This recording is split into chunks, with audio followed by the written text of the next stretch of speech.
Hey, it's Dan, and welcome to Unified Gaming.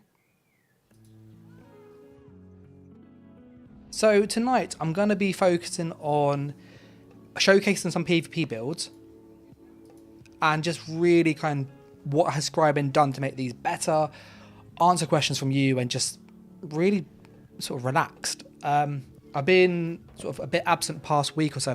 I've been a bit under the weather, so yeah, apologies for that. But I want to kind of showcase what I've been working on sort of around that. Hey Lars. So Lars has joined us and gone, hey, it's Dan. Love it. Yeah, I want to show you what I've been working on because some of the stuff you can now do it's just so exciting for like PvP. So as you can probably see, we're currently on a Magical Warden. I've got two builds which I've been working on, and one kind of plays as your traditional Frost like Magical Warden, that kind of ice staff. You're playing medium range, and you don't really have to get in their face. So it's a really, really fun way to play Warden. The other one is more of a melee Vampire Warden, which is more procs based. So yeah. We are going to queue for a battleground whilst we're waiting, and then jump into Cyrdodiil tonight if we can get in, because I do need some transmutes.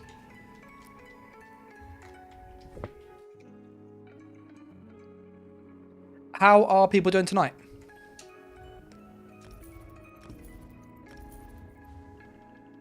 Are people doing all right? We'll just change that one.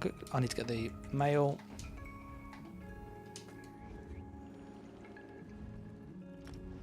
So I'll showcase what I'm using in a second. This thing is like really, really good. Like really, really fun. I just need to get a few glyphs quickly, so nothing major.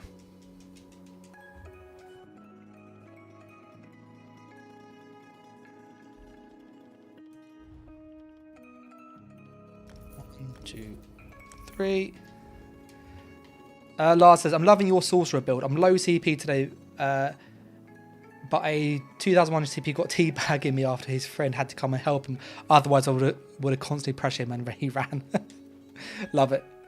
Shotgun says, I feel there is just one good damage scribing skill. I would disagree. It depends on the class, like ironically. So, BG's awesome. Let's quickly just grab those glyphs that we've just bought. And we're going to just chuck them on our gear. And I'll show you what we're doing on here. Okay. I'm missing a few glyphs, but we're pretty much set up. Yeah, what skill do you think is like really good then, Shotgun? Because you said it's just one. And I've got an idea which one you're going to go for, because there's one that I think is really, really good. But curious what you think.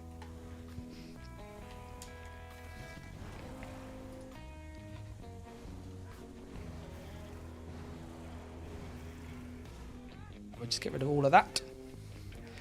Yeah, the willed soul.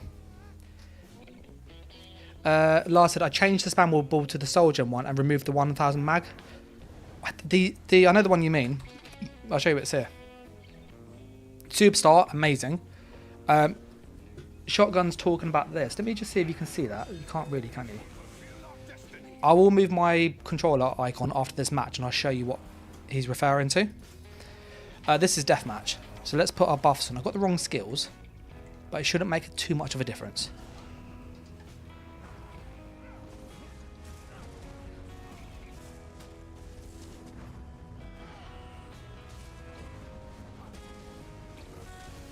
So I've got a stun, I'm just putting some on some heals. So look at our healing power. Our healing power is... Let's go for stun. Oh, I went for stun on him. There we go. See, having this range stun, really, really helpful now. Such a big difference.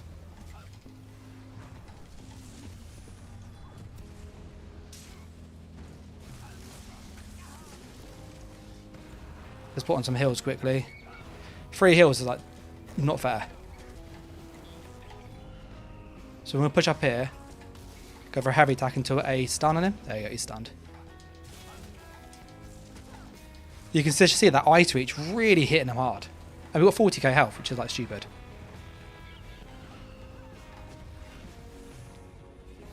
Dawnbreaker. Oh, I went to go for the Dawnbreaker on him. Dawnbreaker on him now. There we go, look at that. Oh, that was juicy, that was. I think the guy got him with the Mage's Wrath Execute. Go for some healing on our team. There you go. And look, we have like so much group healing. It's just awesome. Go stun on this person. He's dead. Put some heals up for our allies. See, so when someone's being pressured, we can like help them stay alive.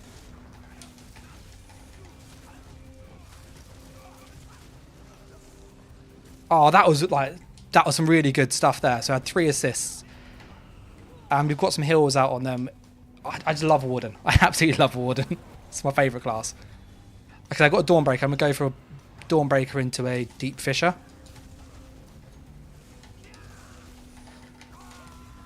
Oh, he's dead. They got the assist though, because they got the thing on him. That's got the heal at the back. So I'm putting my heals because sort of 3 teams run into me, or 2 teams, sorry. There they come. So just put on my heals. Look how tanky we are. Like, this is silly. Go for this DK. Because that's the one they're pressuring. He's dead. Go for stun on him. Got his cheeky stun there. Put on some heals again. More stun. Go for some heals. Just get rid of that curse. Go for the vigor. Roll dodge. Cleanse. More heals again. Like, we are so tanky. It's actually Dawnbreaker. Ah, I love it. Yeah, so what do you guys think of Magical Warden, by the way? I'm going to focus on just keeping these guys alive. Add some vines to him.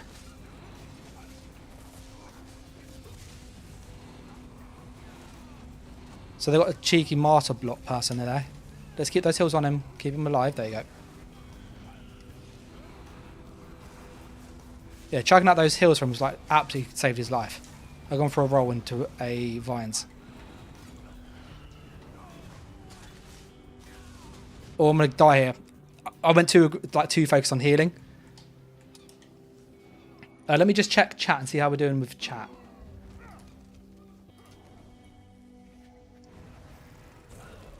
Sunder and Soul with Breach and Oblivion damage is what Lars is using. We're going to say for a Northern Storm because these people are really tanky, as you can see. So we need that like sustained damage. We got him. Okay, going to go for Vines and put out some heals quickly. So I'm just chucking out a few Polar Winds because it has a really good heal over time with it. Going for stun. Okay, we've got the... It says, okay, I've got Northern Storm now. So I'm going to go for a Deep Fissure. I'm going to go for my Northern Storm. He's stunned. Oh, that DK has some big burst heals there. We'll get rid of that Warden healer. Yeah, we got rid of that Warden healer. He's gone now. We just put on our heals. We go for a heavy attack. And we need to heal our allies because they're going to die. So chat saying Lars said he put on the Anchorite's Cruelty, I think it's called. I don't think it's worth it personally, is my thoughts on it. To get those heals on those people.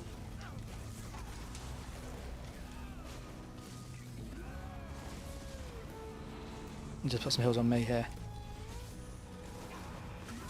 Go for stun, Dawnbreaker. Oh, I got him. So we got rid of that guy who tried to push into me with a good counter burst there. Put some dots in him.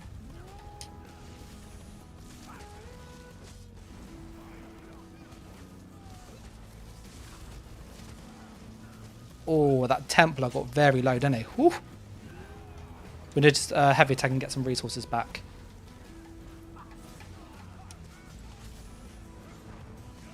So you can see there's like lots of people with healing in this match. We're trying to get the stun on this DK.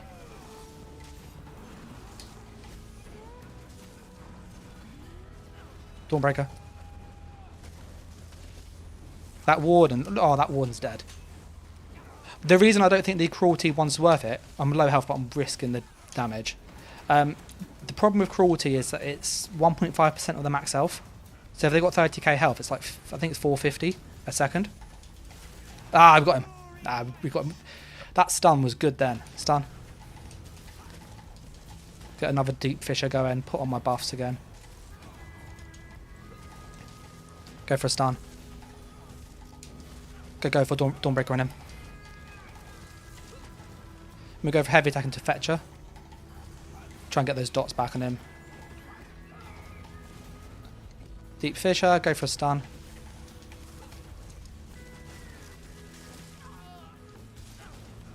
I've got the whole purple team coming in. Go for a stun on that Templar. Okay, that Templar's had to go. Heavy attack. Oh, I've got him there, nice. Stun on this Warden. Oh, he got CC immune. Shotgun says, if you look at the example of Smash, I ask myself, why should I use it when it hits 9k when I could just unwreck him with 14? To be fair, you're addressing Dawnbreaker. You're just addressing the fact that Wrecking Blow is very good. Just put on some heals quickly. This feels like the old Magical Warden, by the way, like where you can support your team. You got damage, but you also have good group utility. So look, we've got pushed in, and I'm just going with heals like mad, and we've eaten that Northern Storm, and I love being able to do that. Like the old Magical Warden used to feel like that. Gonna go for stun this DK. Oh, I can't stun him. Dawnbreaker. We're gonna go and just put on our heals again. Get some heals going. Get a Deep Fissure going. Heavy attack and stun. Put some dots on him so he's dotted up. Look at all those dots on him. It is absolutely destroying his shield. See if that DK will come down here. Can we get down here? Go for stun on him now. Oh, he can't be stunned yet.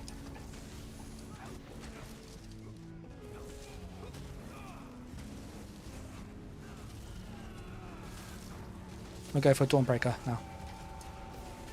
He's dead. They stole the kill! They stole the kill! Oh, not happy with that. I've just put a Fetcher in this dude. Heavy attack into... put some dots on that Templar. He's getting low. Let's heal him. Keep him 6.5k. Yeah, you don't die, don't die, don't die, don't die. I should change my Vigor to the AoE Vigor, I feel like. With how much like healing power we now have. Just put out some vines. Go for some... Oh, that was a good negate. Really good negate there. Okay, we kept one alive, but I couldn't keep the other alive. Gonna go for the stun, and then to Dawnbreaker. Oh, he stunned me. That was a great Shattering Rock by him.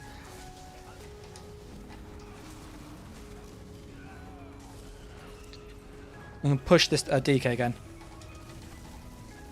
Okay, I've got the whole team coming in behind me.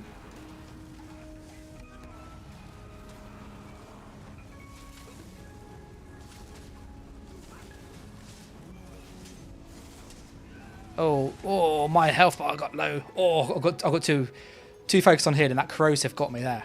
Oh, and that Northern Storm. 15 assists we've had. So you've done 400k healing with our Polar Wind spam.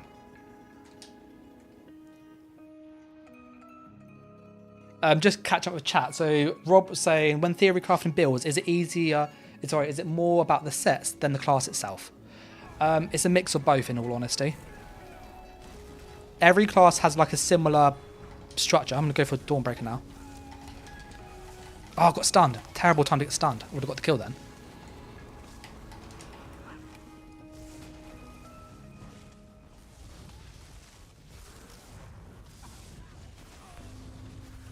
One for stun on him. So his teammate.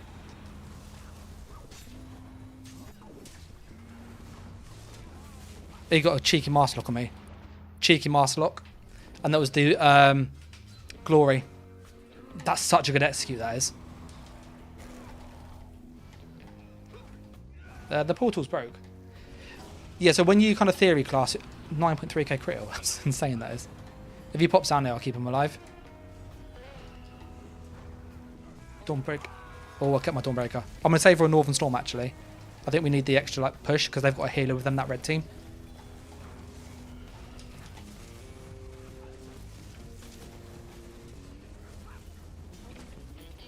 Ah, there we go. Yeah, we did 1 million damage that match and 500,000 healing on a tank. That was really good. That was a really good match.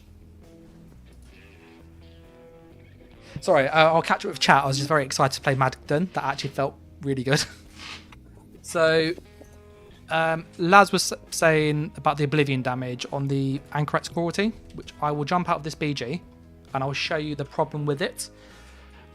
Shotgun was saying about the Smash and that Wrecking Blow is a better spammable, and he's right, but do factor in that there is a script, which I'll show you now. So let me just move the controller somewhere. That can go up here.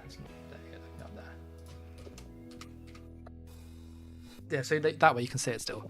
So on the 2H Smash, there's a script.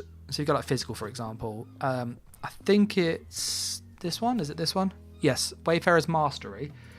What this does, and you can pick anything like Mangle might be a good one, or is it will give you this kind of skill where you would have spammable damage, about 9k on a proper build when it's buffed up, but you get this follow-up passive, and this follow-up passive is the two-hander passive, which is down here.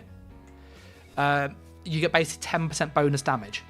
So it is worth factoring it in. It's not the same as Wrecking Blow because that's single target, but Smash would have a 9k, 10k tooltip.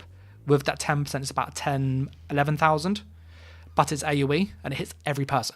So there's that trade-off. Yes, Wrecking will hit harder on a single person, but the Smash with Wayfarer's Mastery, for example, would do better for like group play. And you can got the Mangle, which is also that reducing the max health, which really counters Wardens. So this is really, really good. You could also use something like Breach. So again, you've got Minor Breach, which is more damage armor reduction. So again, more damage for your group. So it's not as good as Wrecking Blow, but it is a good spammable if you build it right. Is the kind of point. Going to Lars's point about the Willed Soul. So he's using essentially shock or any damaged one, but he's using Anchorite's Cruelty, this one here, with Breach. It says consume a soul gem to deal 1.5% of the enemy's max health as Oblivion damage every 1 second. With 30,000 health, 1.5% is 450 health. So this is doing 450 damage to a person. It can only be applied once every 5 seconds, so there's no, like you can't do it once every 5 seconds per target. So once you've cast this on target 1, if you attack somebody else, you can't get this effect for 5 seconds. The actual damage over time is really low. If you just change this to Lingering Torment, well, this is 4,400 over 10 seconds. So that's 4,400. This goes up to about 9k on when it's fully buffed, like on a proper build. At this point, this is similar damage to the Cruelty, but you can apply this to any person. So you get the same amount of DPS. Cruelty does scale a bit higher with the lower health, but it's not noticeable. It's not worth it, in my opinion. So if you are going to go with more of that sustained damage, just go with Torment. It is better in most cases. But I found the damage on Sorcerer isn't burst. Like, you're not sustained damage. Sorcerer is all about burst. So you want the sustained to have more max Magicka and Stamina sustained, because you can spam shields more. You can spam Dark Convergence more, Dark Deal, which is more healing. So I prefer this. If you want to go with more damage, go with Class Mastery. The Sorcerer Class Mastery is really good. It adds about 2,000 shock damage on every hit. So when I was testing, I had about a 9,000... On this one will be different because it's a Warden, but on my Sork it's about a 9.5k shock here with a 2,100 here. So it was like 11, 12,000 total every single hit, which was more than any other spammable I could find, plus Major Breach. So that is really worth considering too.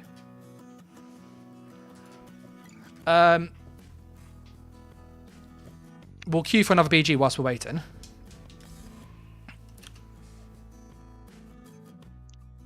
Lars was saying about the constant pressure. As I said, with the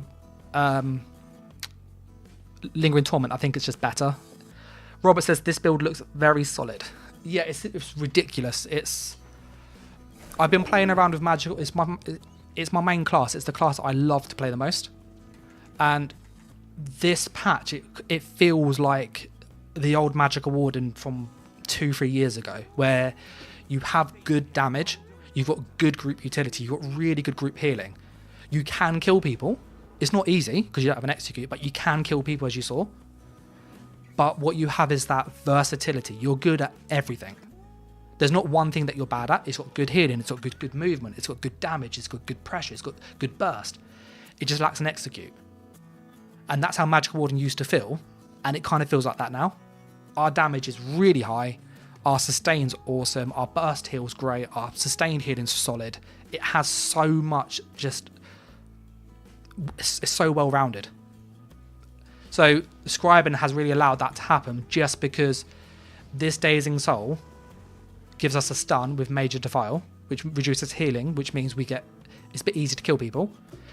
And we can then run Polar Wind, which will give us a good burst heal. So we now fix the issue that we had, which is we don't have a good burst heal. We've got a stun. And then we've got really good other damage. I have actually also recorded the build video for this as well, literally before the stream. AKZL76 says, is Sword and Shield good or just a hype thing because it's new mythic? Sorry, Saint and Seducer. No, Saint and Seducer is very good. It's very, very good. If you can get it, it's worth running. Is it like the old Oakensoul when Oakensoul was like meta? No, but it's good. I personally think Death Dealers is better. I think Death Dealers is the most well-rounded mythic, followed by Marken. Marken's also really good. But Saint and Seducer is a good mythic to run, especially with Daedric Trickery, because you basically have every buff for free. Like, it just gives you free buffs all the time. It's ridiculous, that combo. So do consider it, and it's really good on DK, those two sets combined. So Daedric Trickery with Saint and Seducer, crazy ult gen, crazy just buff management. And it means you can focus much more on damage, which DK kind of... You spend a lot of time healing, so you don't have to do that with those sets combined. Shotgun was saying, but Reckon gives you 10% extra damage because of Berserk. You do get the 10% Berserk from You're thinking of the Reckon Blow, which is here. What you could do is you could alternate the two, because I think it's like 3 or 4 seconds. Let me have a look on Google 1 sec. Yeah, Major Berserk for 3 seconds. So you could obviously cast the Reckon Blow and then move straight into 2 Smash. So you could go Reckon Blow, Smash, Smash. And because Reckon Blow is single target, but Smash is AoE, you're probably going to land the follow-ups because people often will dodge the second, like the first one they'll get hit, but the second one they'll roll dodge. And so what would end up happening is you'd land the first one, people would roll dodge your second one. Unless you go for like a Dawnbreaker, Deep Fissure combo or Blast Bones. But if you did like Reckon Blow, Smash, Smash, you would have that AoE cleave that they can't like dodge because it's got a really good cone. So it's worth trying that as well. No, this needs to have a disease glyph, which I forgot to put on here, which we'll get in a moment. But a disease glyph is great because this build then has major and minor defile, which is ridiculous.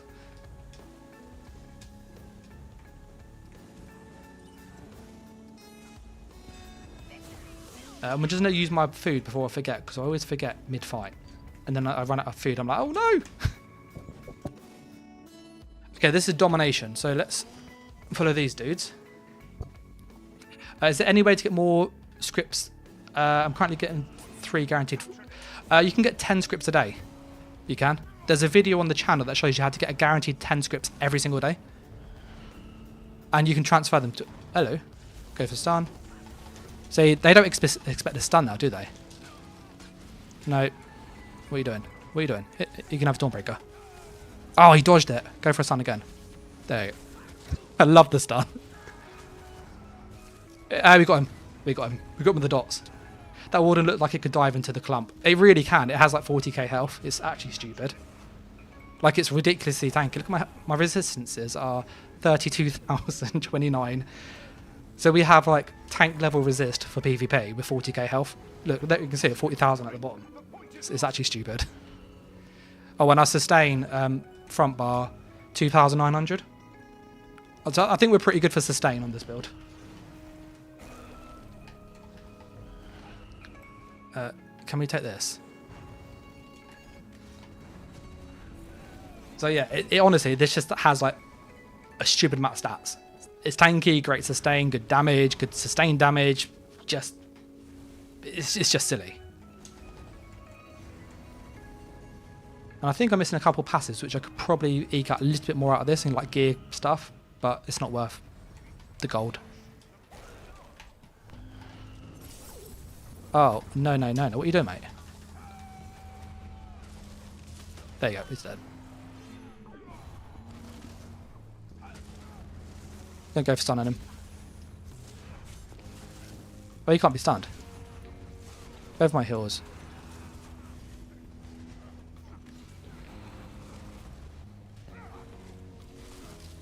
You spend all this time playing Chase the Nightblade.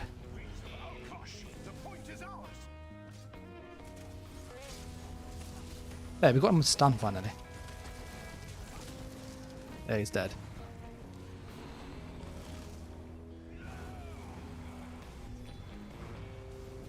Popping down.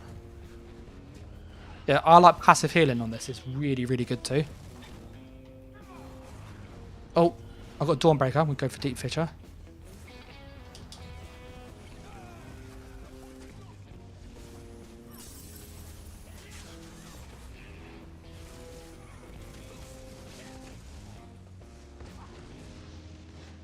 I went to roll heal and it didn't do the heal.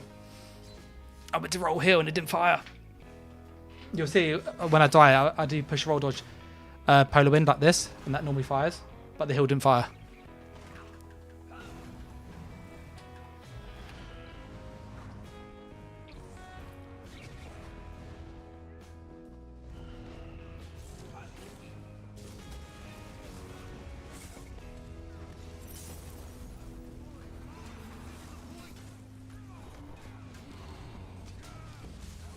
Went for a cheeky defensive stun there.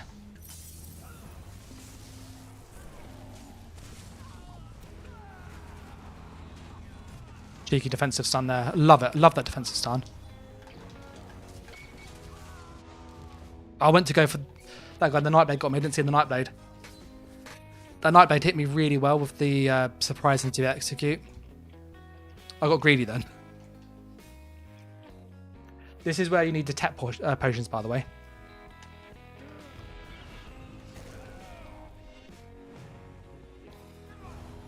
Let me put my buffs on.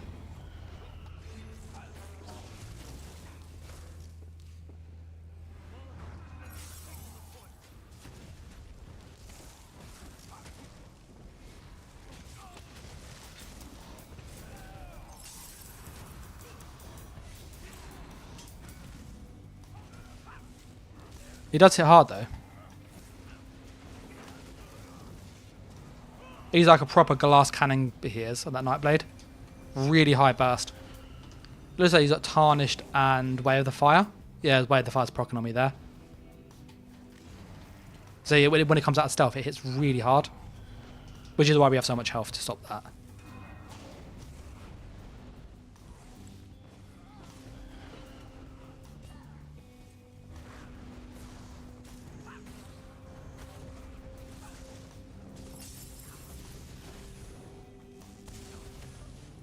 Stun. I can't CC break. Can't CC break. I tried to CC break. There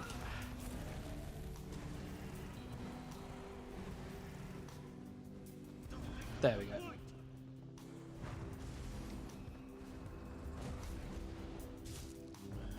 Okay, we've got this warden down here. Block. Dawnbreaker. He's got so many dots on him now.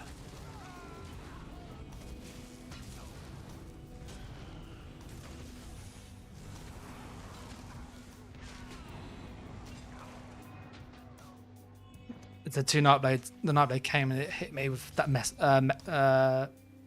bow, the spec bow. This is where I need that detect potion because that's the problem.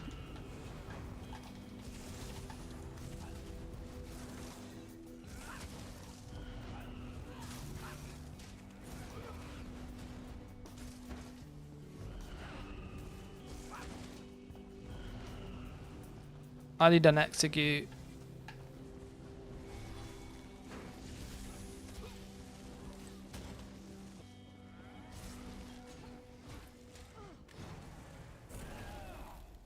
We're going to push it into the person here. Yeah, which Nightblade is it? There's a Nightblade down here that hits really hard. You can. This is on a higher MMR, by the way. This is like my main character that I PvP on. We're going to save for our Northern Storm.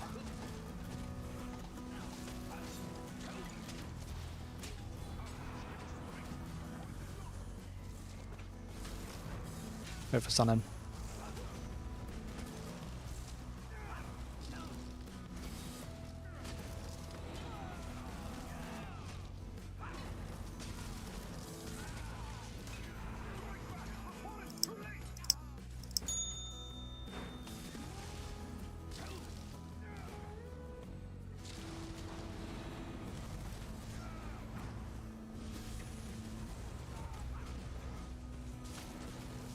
He's dead. The guy got me with the execute.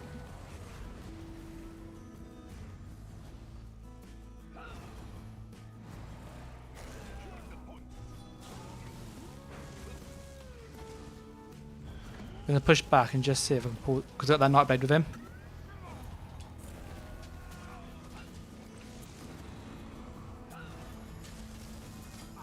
Yeah, they're both going to come up here.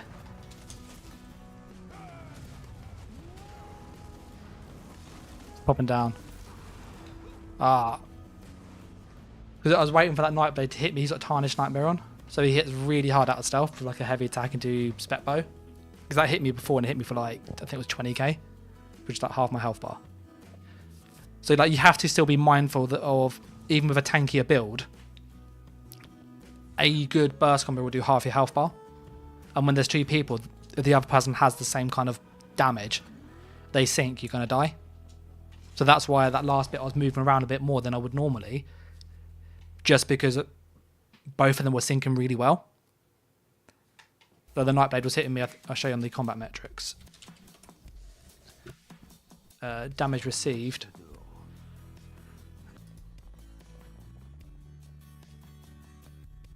I think it was him. He was doing 4.5k, reckon. Just trying to find that Nightblade does.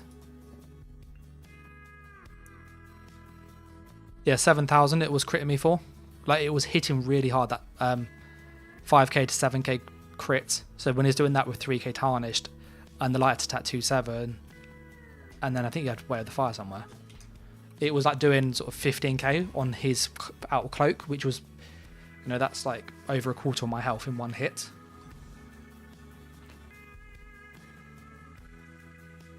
Once we've done this one, we can look at other classes if people are curious, or I can stay on here. I really like Warden, so I don't mind.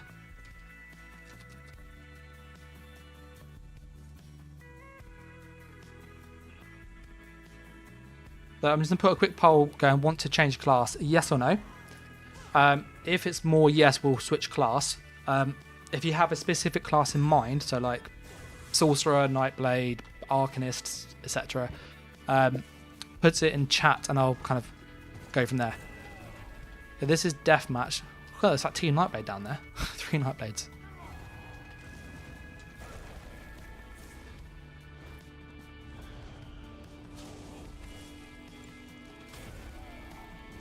Someone's using Reliquin proc.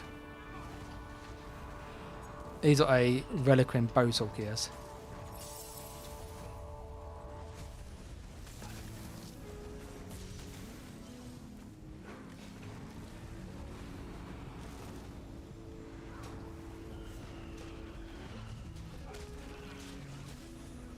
Oh, they sold the kill.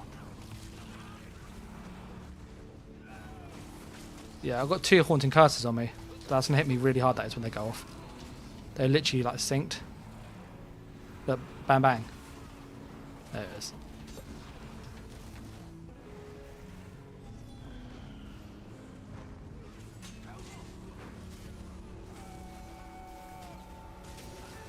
Oh, he's dead.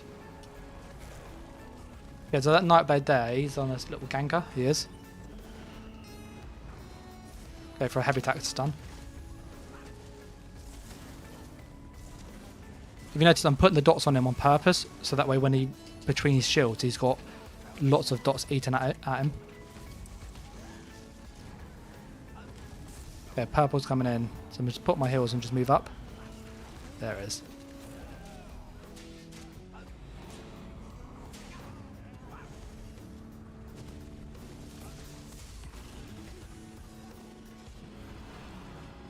But that whole team, look, that whole group is like following you. Nightblade hit me away with the fire and tarnished, so I'm just moving around.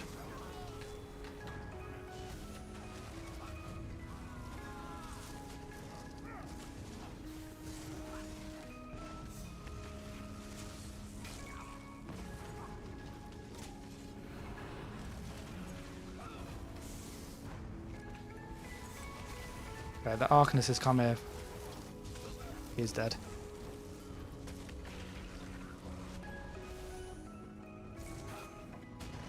Okay, I'll put some dots on that person at the back.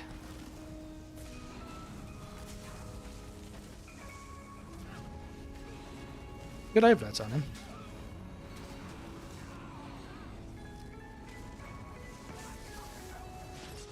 The red's coming in. Literally, it came from one side with the whole red push in. That Nightblade's not doing much help, is he?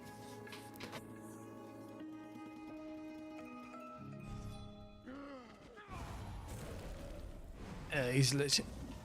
The people have too much health for him to be useful, which is a bit sad. Because I've been there and it's like, oh, you want to snipe? You can't.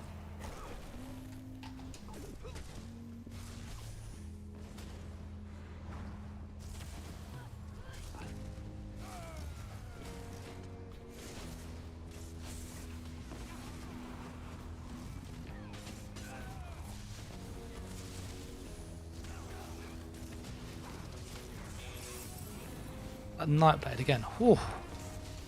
Big hits on that Nightblade. Yeah, it's him. He hits very hard. To 4.7k. So I was getting hit. Like when you do BGs compared to Cyrdodiil, you find like you have a lot less mitigation. Because obviously in BGs you have like no CP to buff. And the CP gives you so much more sustain, and that damage reduction is actually like huge.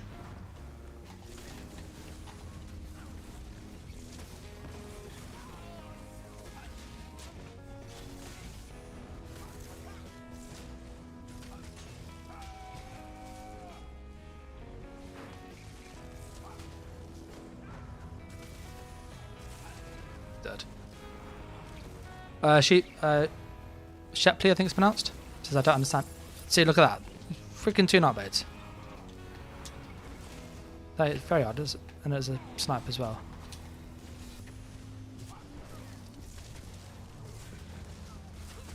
He's dead. Yeah, I literally hit with 2 Nightblades. He tried to gank me.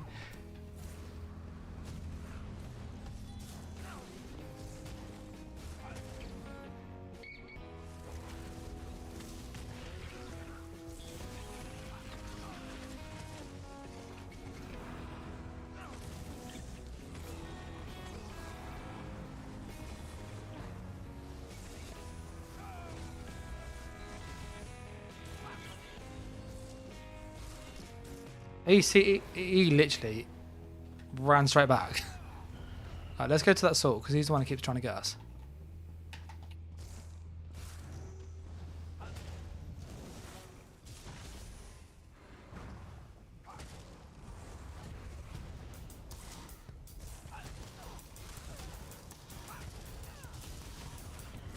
Oh, he's that Arcanist saved his life. Let's go get the Arcanist.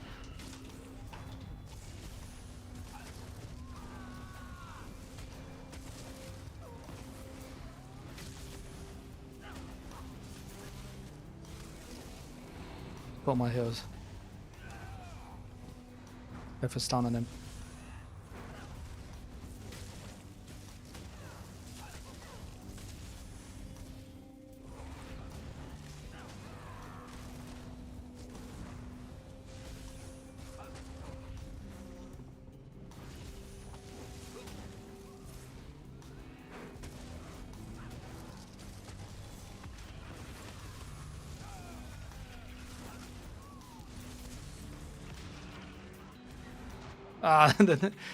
It kept streaking off. Could not get the execute on him. Got me the Northern Storm though. That's the worst part about fighting sorcerers. Is like when you're pushing into them, they just streak off before you can get the final kill, and then put like a 20k shield on. It's like I know it's like 10, 12k plus a 8k heal, so it's like 20k. That is.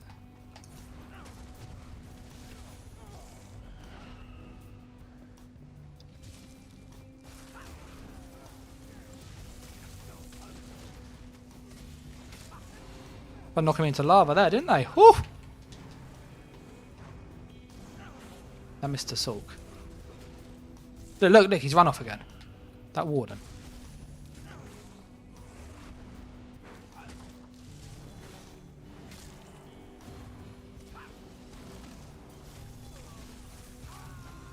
Ah, that night they came behind me. They couldn't streak off that time. No, you don't. Stop. So that's done. When you use it offensively, he doesn't know what he's doing now, does he? Dead. You're leveling up a Khajiit Sulk right now. Honestly, Sulk is like the strongest class this patch. It's really good.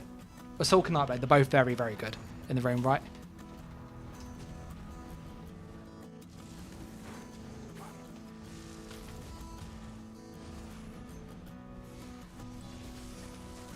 So I've put loads of dots on that guy. You can see the dots ticking. Can I get him to come down? Because he's using Reliquins, he is. Reliquins is a nasty set, by the way.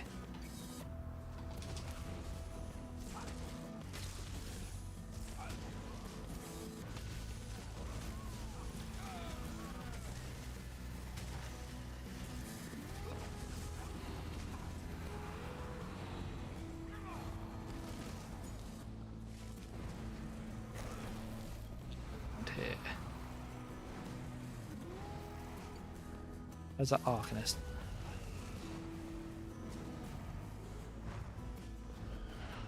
You're still trying to figure out the non-pet build. Crafty Alfiq and Death Dealer's Feet, and then Wretched is like the kind of go-to.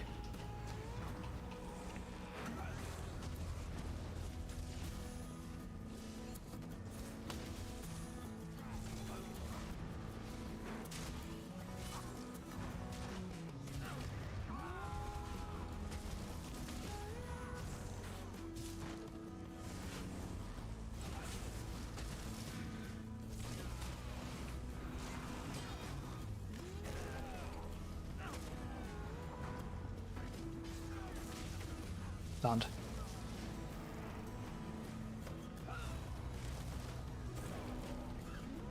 Where did the purples go? Oh, the purples left. they left. Alright, let's go push up 2 reds then. Yeah, so 7 kills on a Magnum's pretty decent.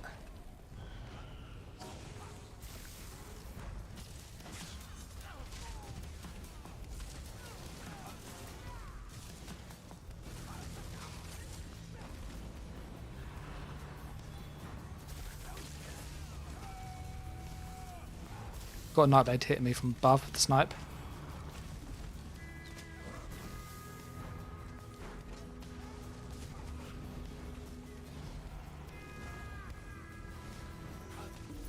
I sent him with the dots. Oh, I love Magnum. I absolutely love it. Yeah, so 7-3. Looking at the poll, people want to stay on the Magnum, which is fine. What do you guys think of it?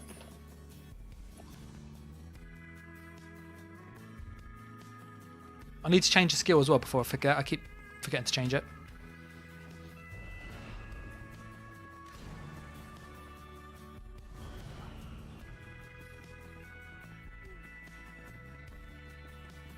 Yeah, with Robert asking about the non-pet Magsulk, you're generally just going with Crafty Alfiq, Mighty and Death Dealer's Feet. It's like the best mythic for Sulk. And you pair anything of choice, really. I don't know, that's kind of it. Wretched Vitality is kind of the really good one. You like the Brawler playstyle. If you want more of a Stam Sulk, maybe, that's more Brawler. Mag Mag Assault's kind of more range. On the Warden, yeah, this is more like Brawler. I quite like the Vampire version of this. That uses Master Lock, which really helps with the damage. And it like helps act as a pseudo execute, which is really nice. We're going to get rid of that. We don't use that.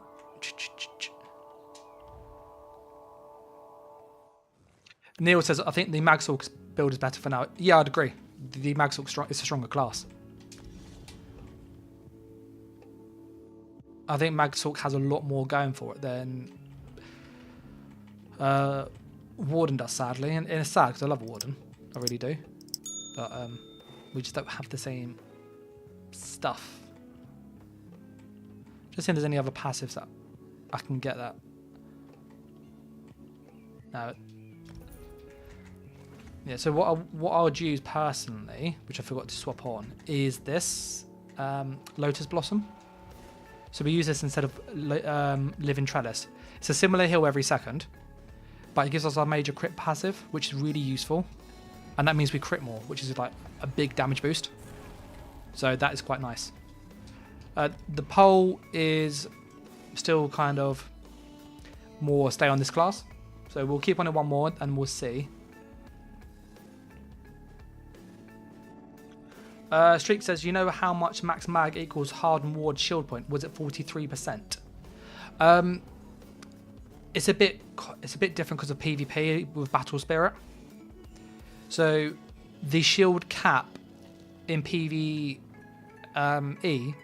is kind of around 43%. So you need to have essentially, I think it's about 40% health to Magicka to be able to maximize that shield boost.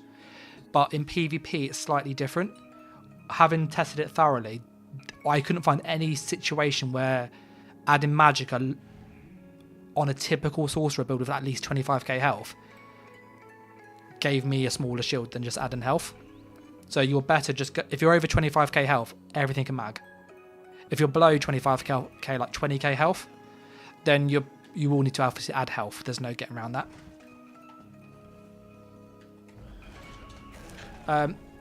The Battle Spirit is applied before the shield calculation, if that helps.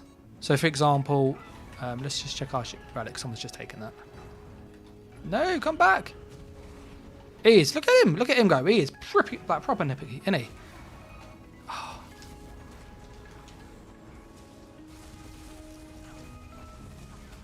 Yeah. Just I'd love to get in there. Thank you very much. That's quite helpful.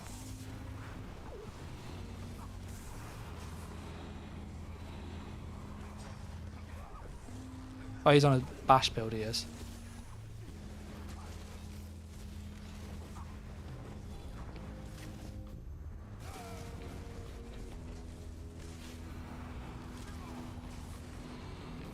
Just do some cheeky hills and jump up. Yeah, the Mag Assault build you find that's on the channel is like the best meta build in all honesty. Like, you're not really get much better than that. Not to like, that's just how it feels. I fell for him.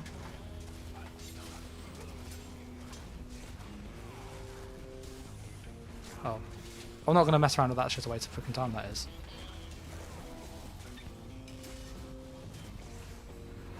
Like, literally. He's trying to use Gerolls as well.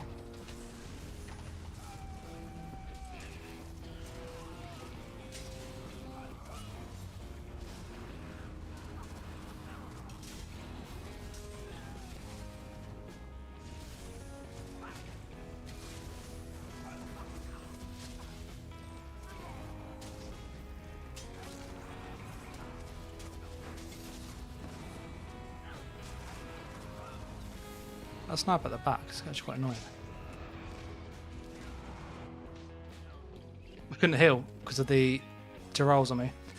And the full damage did 7k. I'll show you what Gerolls does. If you you'll see it in a second. It stops your healing. But Gerolls is really toxic to fight against. When it loads. So you'll see I'll have a passive down here.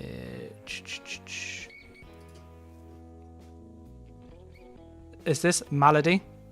Every stack reduces your healing by that much. So I was losing 34% of my healing because of this set.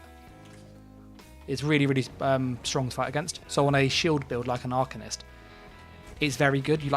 You're pointless fighting them because their shield doesn't get reduced by Dural's, which is really unfortunate. It should do, in all honesty, because it reduces healing and heals shield scale vitality and stuff now. But that set doesn't buff effect of shields for some reason. So just do factor that in. That if you do fight somebody who's hitting with that debuff icon, you're best just kind of like stunning them and just walking off, because if you get some max stacks, it's really hard to heal against.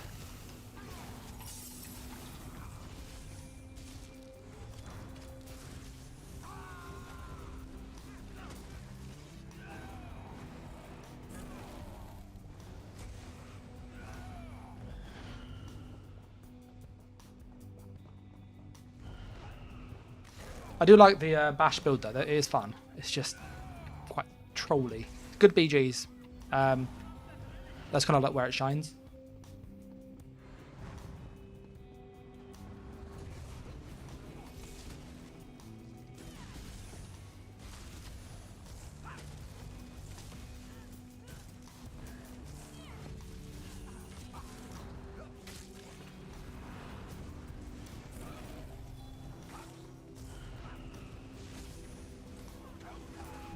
Oh, he's put on that stupid shield.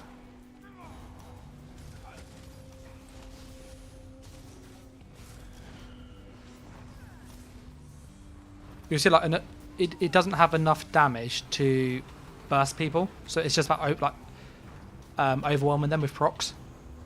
So he's using Deadlands, Demolisher, and Failed Inheritance.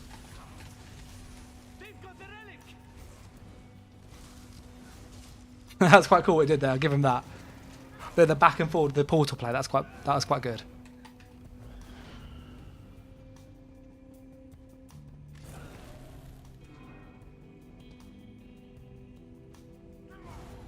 I'm gonna push up here.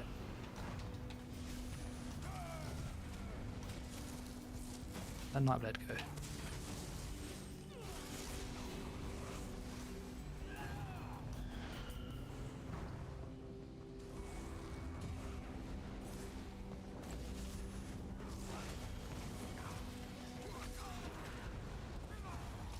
Got 2 curses on me.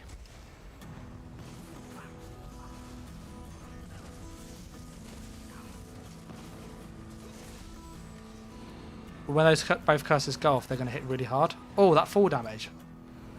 That was... Yeah, I had to block that. I think the fall damage was like 10k then. They did loads of my health.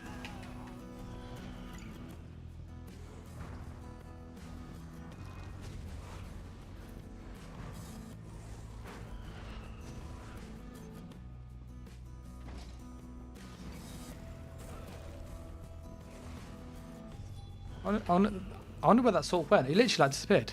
It's not bad.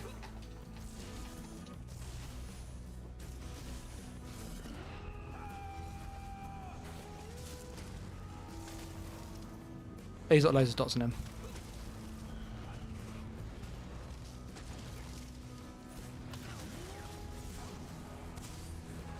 Sulk up there. Let's go to that Sulk.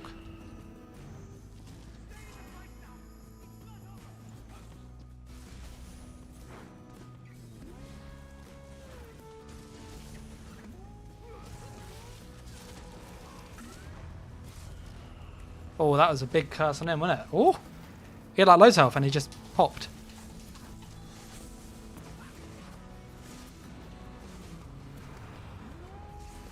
They're gonna follow me? No, they're not following me.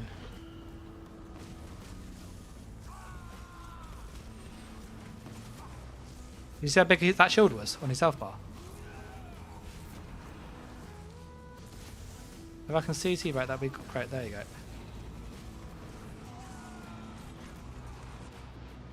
I was holding on for ages.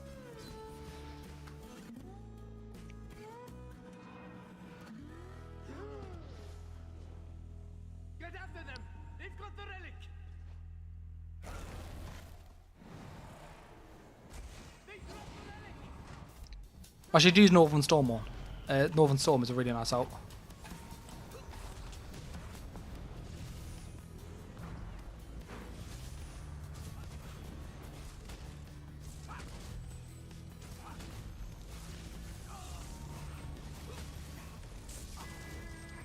Dead.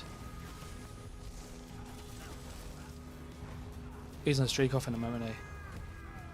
Yeah, look at that. Does that minor toughness on Warden make it the tankiest DPS? It's more the Warden burst heal scales with health.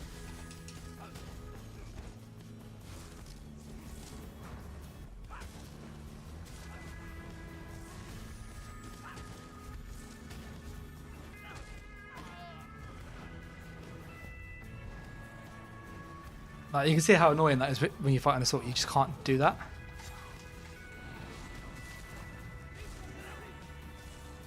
He's rolled too much. Yeah, he's going to be exposed to being stunned.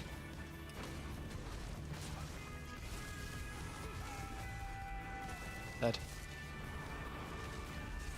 That was some good burst there on that DK, wasn't it? Really good burst there.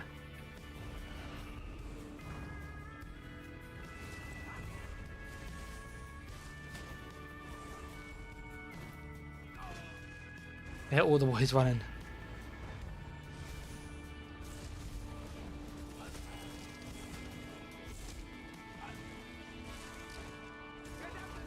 They've got the relic.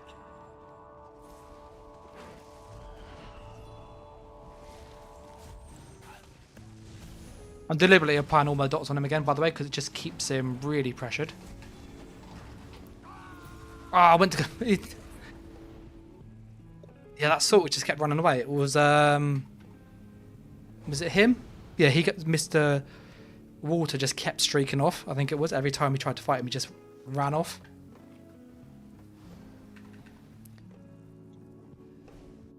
Robert says, "I hate all the ganky boys running around." I quite like playing as a gank build though; it's quite fun. The poll still says stay on Warden.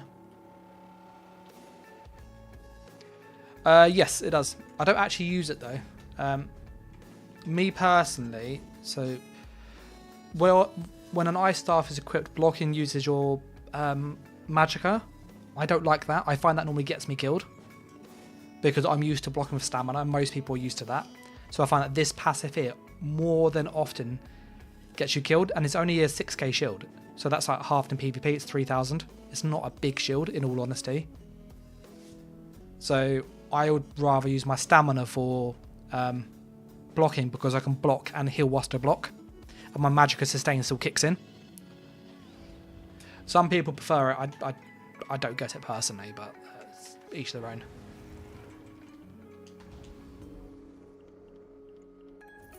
Let's open these. Last script. The rest of that is garbage. Oh no, that's not. That's a good one. Don't need that. Don't need that. That's garbage.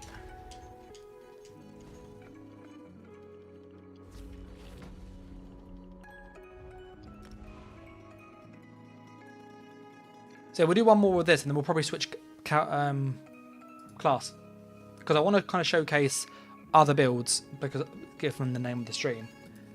But you can see the stun from the Scribing system really helps Magical Warden because you can now run the burst heal, which if you're going with Arctic Blast, I'll just show you the difference. Like, it is day and night with the healing power.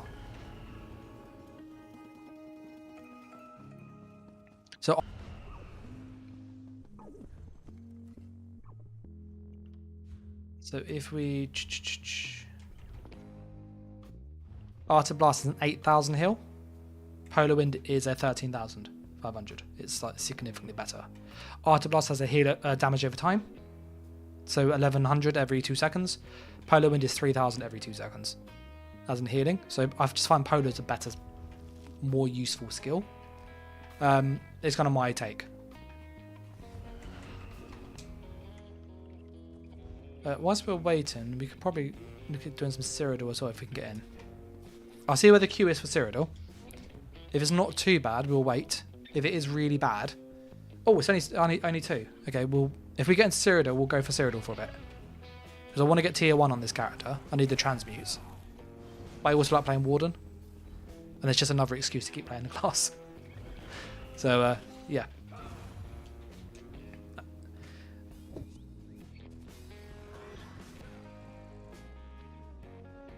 Yeah, I'll put a poll up to see what other class next.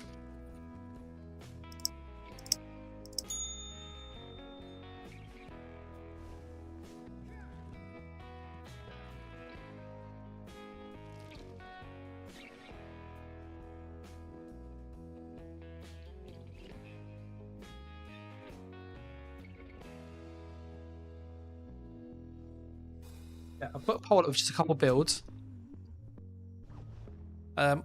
There's obviously stay on the current one, which we'll go into Cyrdodiil quickly, get tier 1. Or we can switch to something else. But we'll get the tier 1 quickly, and then if people want me to switch after that, I will. CP wise, we use Mending, Master at Arms, Deadly Aim, Weapons Expert, but I would personally, haven't played around with it. Is it around here? Oh, it's up the next one. Focus Mending is very good. So Focus Mending, Master at Arms is awesome. Ironclad, and I'll swap this one, I'll go for the crit one. Because this buffs our crit healing.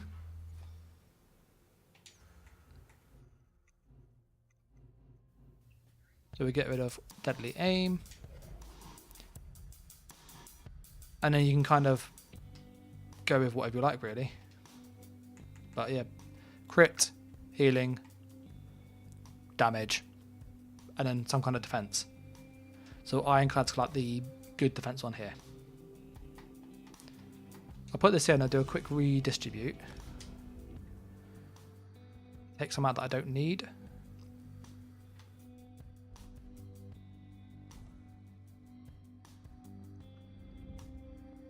Just push this up. Red ones for people curious. Survival Instincts, Pain's Refuge, Sustained by Suffering. And I would recommend, if you've got the CP, Celerity. If you have low stam, so you don't have a high stam pool, Slippery is a good option. And then like Rejuvenation is quite nice too. We don't really need this anymore though. That was when I ran Valley. So I'm just going to put on Celerity quickly.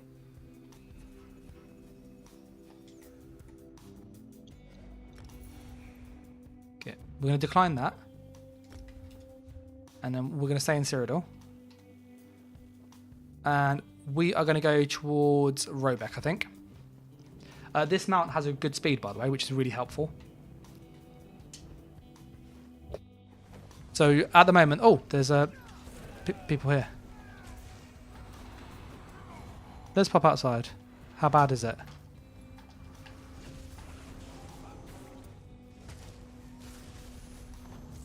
He's on Magden. He's at Rallying Cry.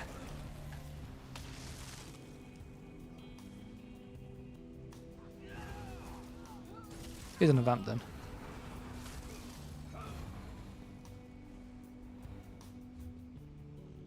Where is the other people going?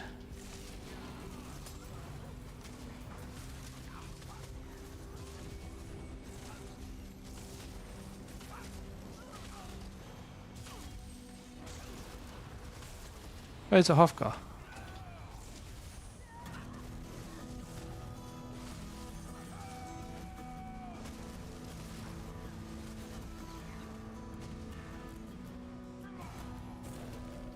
He's dead. I wonder if he wanted to die. That just seemed a bit suicidal, didn't it? Like, really suicidal.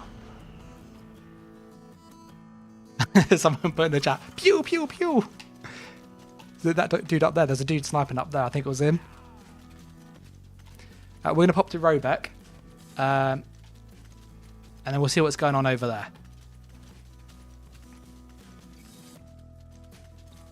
But yeah, I absolutely love this build. There is a video coming to the channel as well, by the way, which it will be in early access probably tonight, and then they'll release it kind of early next week.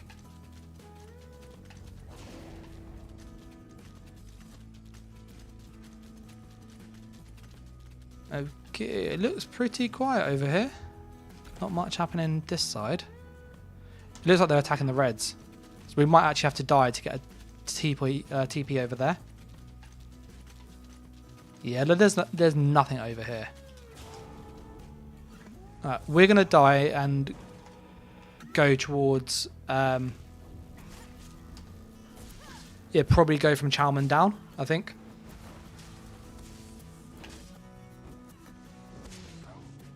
Oh no, the guards got us. Oh no. Yeah, I think it looks like it's all on the red side tonight.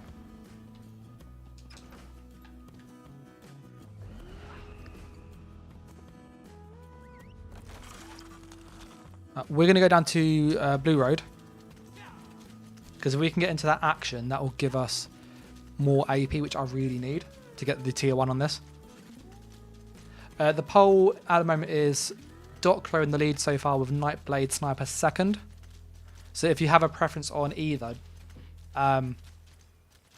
obviously vote on the poll.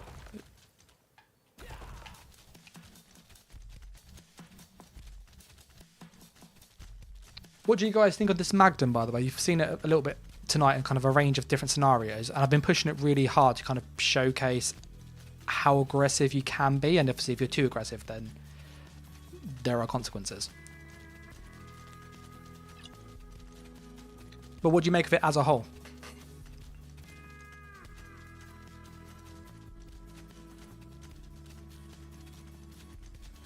I think we're about halfway roughly until we get there.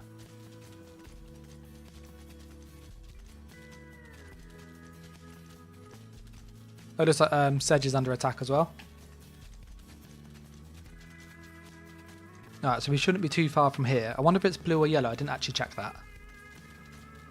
Robert says that he likes it a lot. I think it kind of... It's like the... I don't know. I find it's like the most versatile one you'd get. It still lacks an execute. That's just a warden problem. You're not going to get around that. But beyond that, it's actually really fun. Hey, it's yellow's attacking.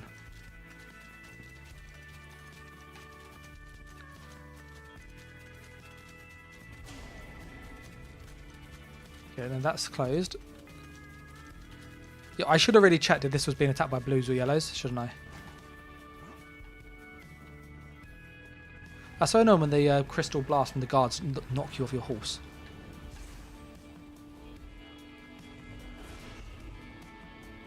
Yeah, if we don't see... Oh, I see somebody over there.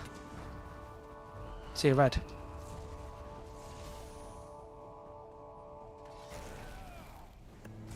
Yeah, they've got camp up. Loads of Nightblades. I don't know if you just saw how many people went invisible there. It was quite a lot. So, we're going to be a bit careful.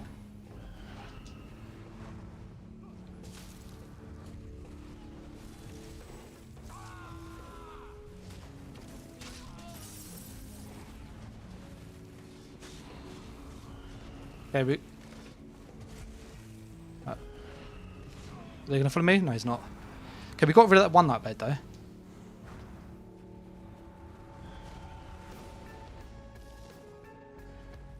Let's push up here. Really? This is why a heavy attack... That heavy attack thing is just awful.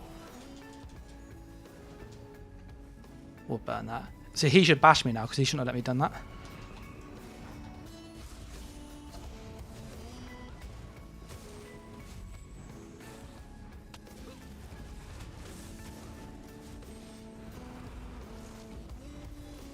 So I went for the stun there to stop him putting out the fire.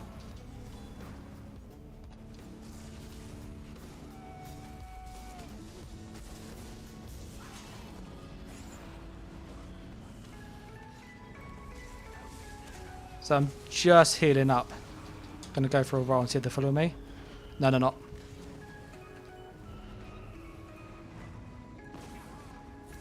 Go for it. Done. Oh, I went for the stun a bit late on him.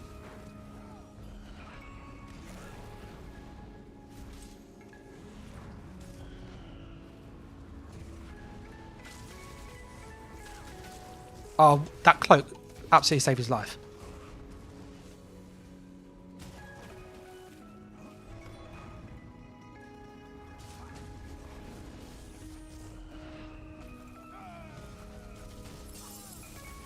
We got him. We got him. Come here, fight. He's on a bash build? Oh, he's on a bash build. He's got a Nightblade behind him. Playing hit me with a snipe. A lot of snipes there.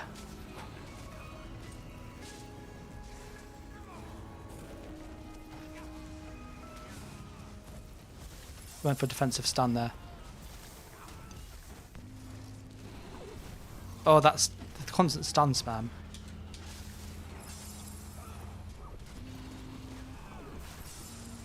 Ah, no. They got me. I managed to get away for quite some time. But it was the proc spam. That was good though. Let's go back down. Robert said, would this work as a stand to give you an execute from 2H? Yeah, stand warden's really good. I would use probably slightly different sets though. I'd probably keep, I'm using Master's Ice Staff. You obviously can't use that, so that's got to go. I'm using Wretched. I'm using Death Dealers. I'd probably keep Wretched and Death Dealers because you often have to use a lot of mag skills on a Stamden to just heal because all your like good heals are magical based. And then I'd probably swap out Ice Furnace for a different proc set. Way of the Fire is an option. That is actually quite a good set. Or you could go on a Rallying Cry. You could go with a more damagey set, so like Clever Alchemist for like really high burst, or Shattered Fate. That's quite a good option. So you could front bar Shattered Fate, for example, which is probably more bursty, in all honesty. Back bar Wretched Vitality, Balorg, Monster Set, Death Dealer's Fate, and one trainee. And that will give you like a really high amount of sustain from Wretched Vitality, really high burst damage from Balorg and Shattered Fate. Plus you have to have really high health for healing. So I'd probably go with that. Shattered front bar, Wretched back bar, Death Dealer's Fate, and trainee. And just go all infused weapon damage. And then you could obviously add in the execute then, because the execute scales ridiculously well. And you would use like Wrecking Blow for the Major Berserk to help with the slightly lower weapon damage that you would have on that build. So then you would have still decent damage.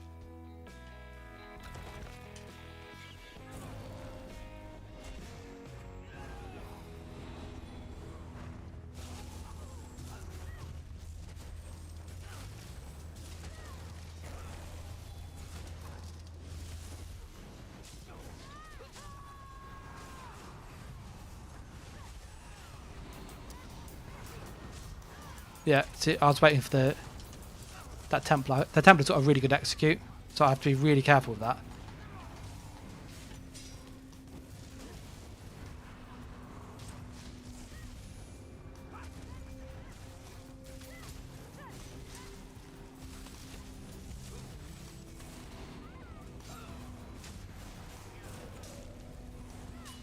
I need to move him out of those hills because he's got those hills in there that's constantly healing him.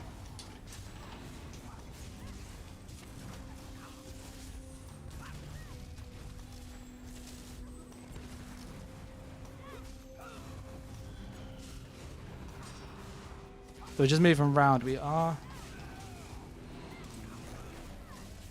So I've got my Dawnbreaker, so I'm gonna have to wait for my second Deep Fissure proc.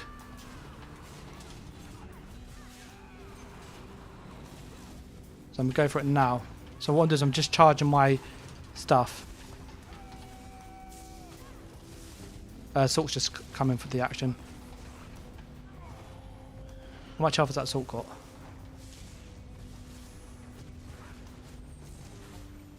I would say well done to him. He did alright. Is he actually heavy attacking me? Sweetheart said, I'll send you something in Discord. Fair enough, I'll have a look in a moment, okay? That name always makes me chuckle. That was a good little like 1v1 with that Templar. And we had some good bursts on him, but he just, I knew if I got low, he would beam me, and the beam will kill me. It's such a strong execute. So I couldn't let that happen, and then trying to get him low when he's got the rune and the living dark and the AoE cleanse heal makes it quite hard to like burst.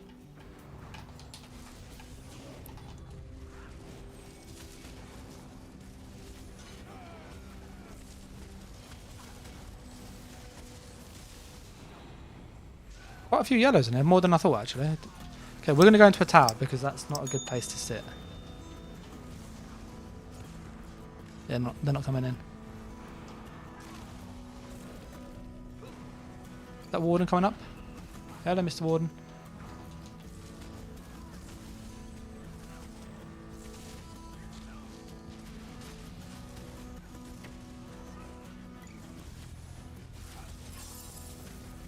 That Nightblade does hit very hard though, give him that.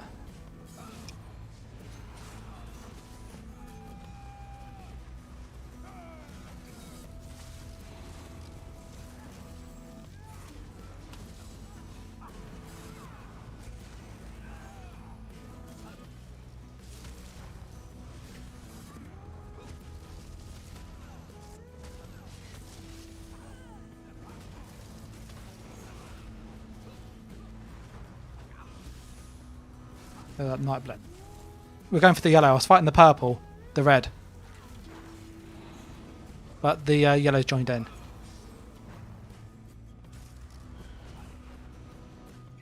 There's a lot of them down there, isn't there? Robert says, do I have a Templar build on the channel? That's another one that seems like it should be fun, but I can't get into it.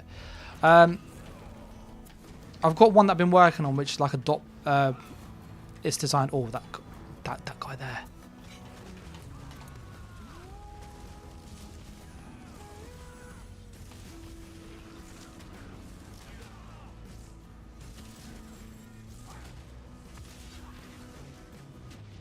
Ah, my health bar is so low.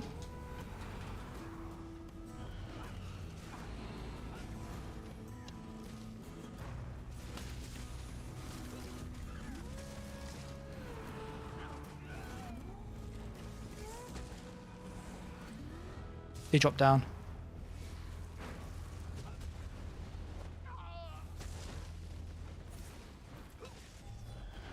We got him with dots. The dots got him. Yeah, let's just play. Can we pull some yellows up here?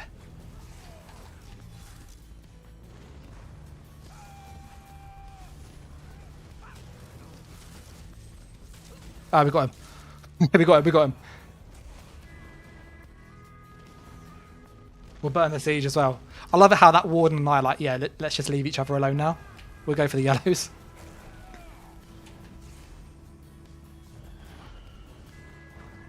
We want to pop down here. Oh, got the cheeky kill there. That was a great little kill.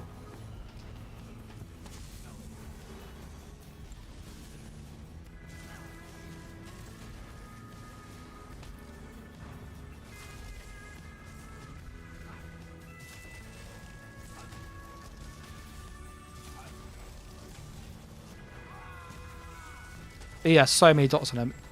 As soon as he gets stunned, he's going to really struggle.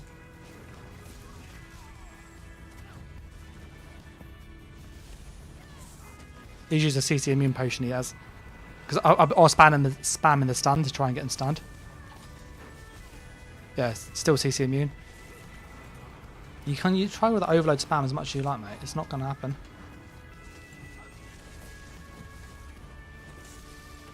Yeah, look, so I've tried to stun him like I think it's 4 or 5 times. Is he going to come up here for me? Yeah, he is.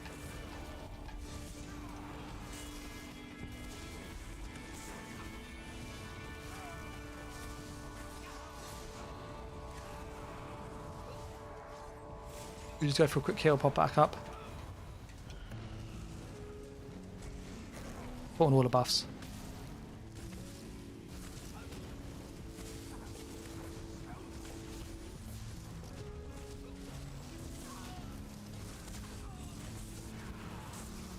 What was that? I've not seen that set on me before.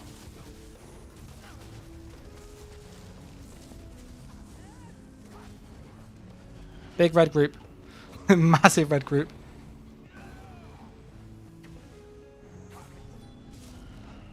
So many reds, like nowhere to go.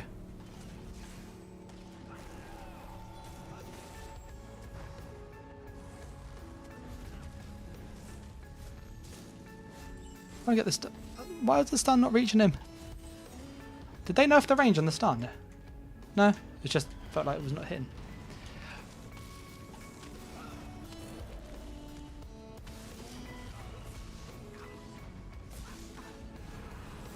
Potion, bigger, put my buffs.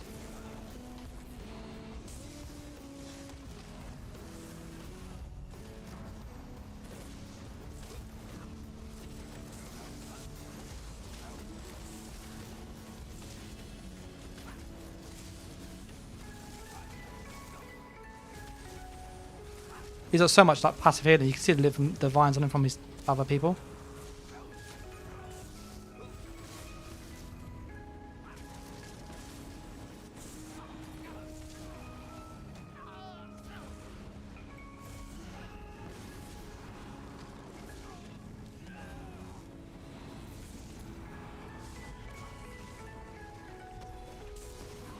Just reposition up here.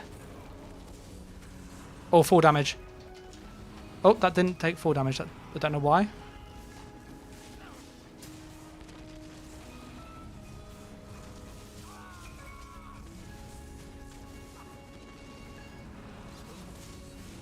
Oh, I walked into siege. I walked into siege. That was a really bad thing to do.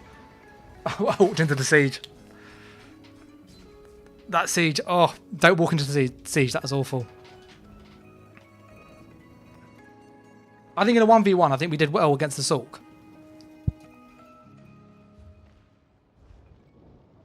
He couldn't burst me and I couldn't burst him. It's only when there was other people that decided the fates there. Let's see where we are with our campaign. We're not quite tier 1 yet. So we need to go do some more. This is still going. That's been going for ages. I just feel like they're farming there. So we're going to go travel. Because I don't think we're going to take... There's not enough blues here. So we're going to go across over to... I think it's Dragonclaw or one of these. That's Aria's Dragonclaw's over here. One of these. I can't remember where it is. Is it down here? Drakelow. I don't know. It's late. Robert was asking, do I have a Templar build on the channel? There is one that uses the Talk of the Last Aelid King. That's a really solid setup. It's got a kind of a real versatile set of skills. It's got the mitigation from the Mythic. You can get a similar effect using Rallying Cry. So I'd use the same skills, but you'd use Rallying Cry, Bat Bar, or Front Bar Rectified Vitality Bat Bar, and you get a similar setup to Talk of the Last Aelid King with infused spell damage. And you just go like all in Ben. I'm gonna just check the Discord quick.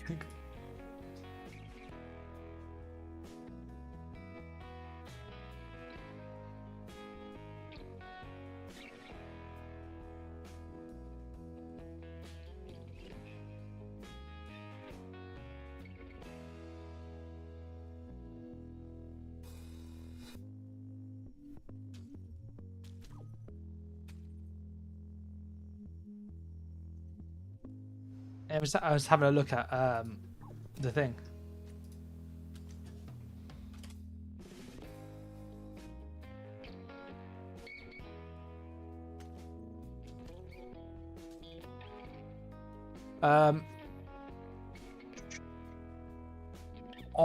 If you want to get more damage out of that, Sweetheart, you still there?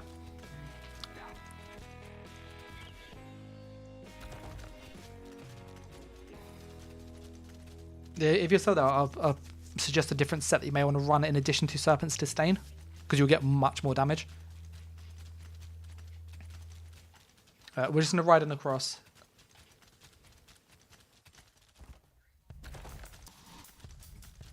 And hopefully we can get the tick for this, because this will give us loads of AP.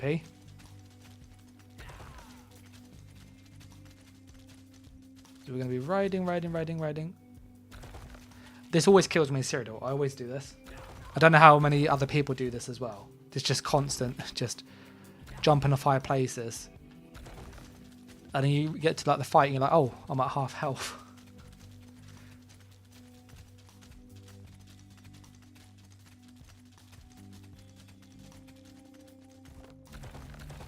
So we're pretty much here.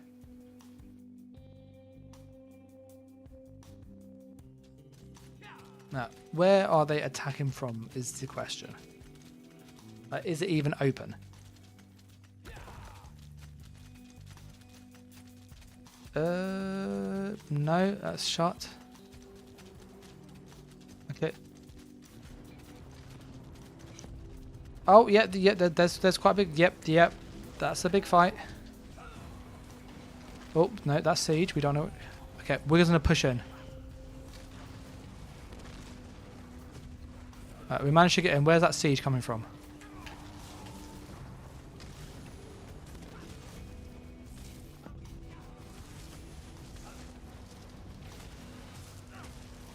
The vault's not going to save him there.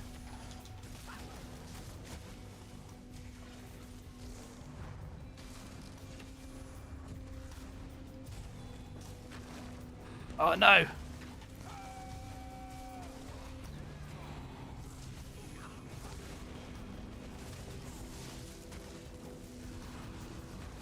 Ah, so many DKs, so many DKs, so many DKs, so many DKs.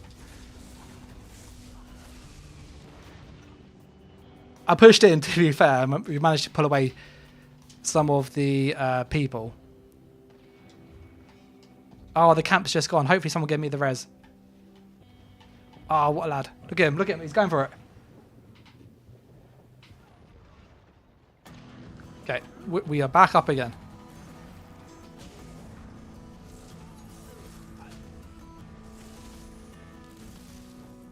Ah, roll dodge saved his life.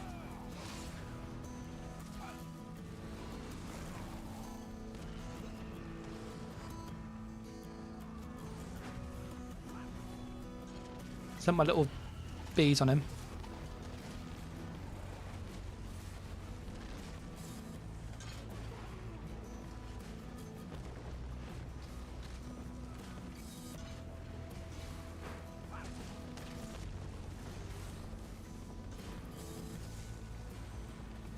That was a great little, I love that skill. He did an elemental explosion there.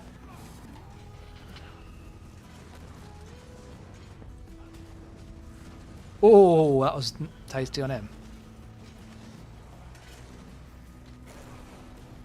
Yeah, this should hopefully give us enough AP that we can then switch.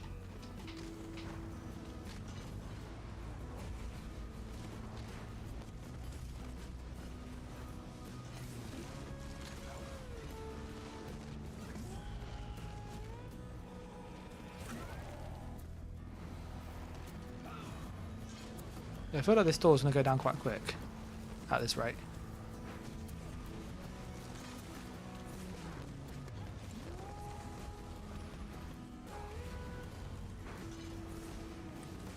So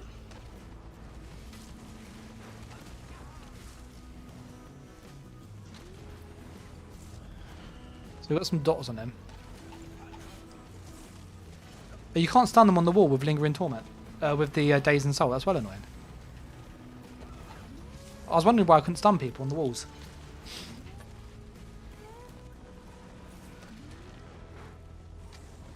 Because it's got the same, if you look, it's 36, so it's the same range. So if I can hit them with Ice Reach, I should be able to hit them with Daze and Soul. But you'll see the skills like grayed out. Ed says, can I put shock damage on Travelling Knife? I'm going to say no. But I think you can put physical damage if I recall.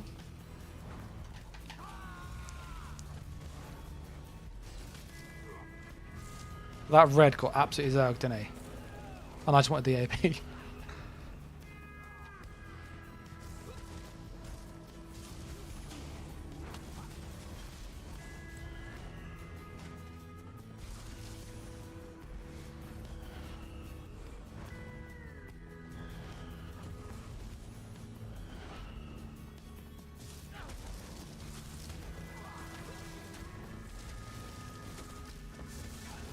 Dead.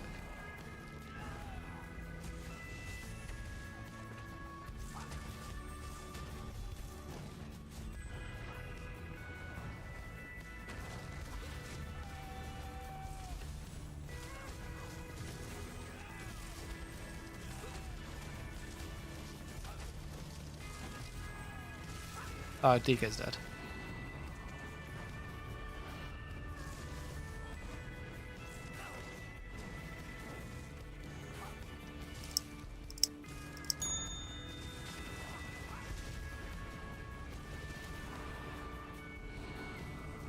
Just push around and just even pull some of these people around.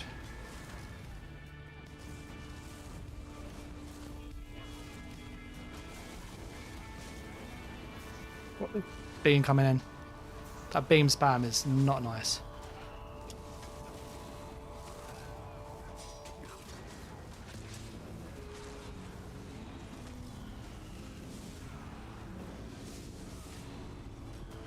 There's another leap. The snare on the leap got me. The snare got me. I don't know, you'll see where I push the wings, but I can't move.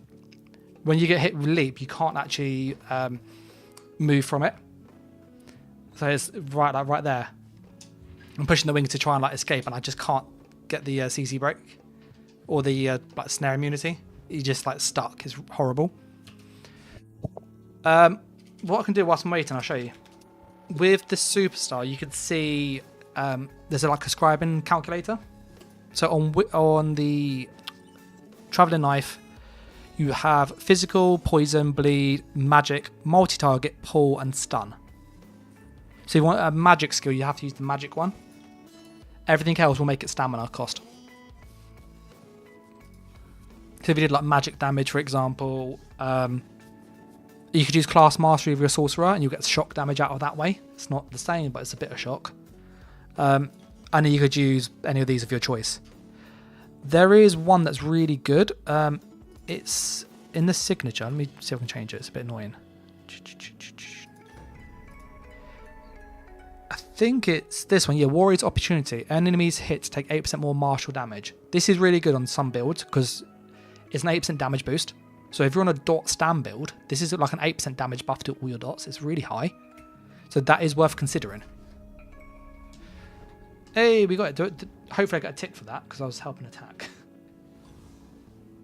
Yeah, 11,000. There we go. Where are we with our tier 1?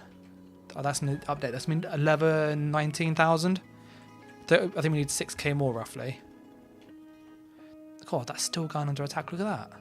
That's been under attack for like ages.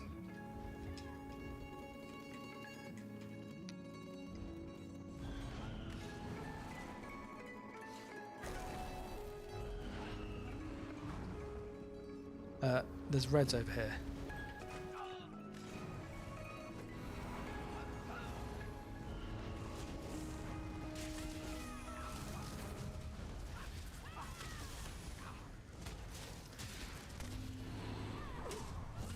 See if I can lure him down here. No, he's not going to come down.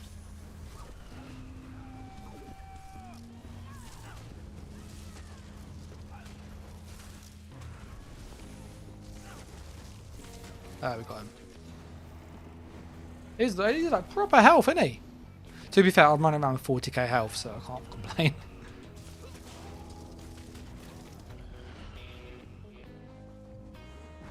We can cap this though, we'll get some AP for this. Yeah, that's all the resources here, blue. So I think we just need to capture a... It's still not updated yet. It takes ages to update sometimes. It's under attack? Oh, if it's under attack, we'll defend it. We'll get a defense tick.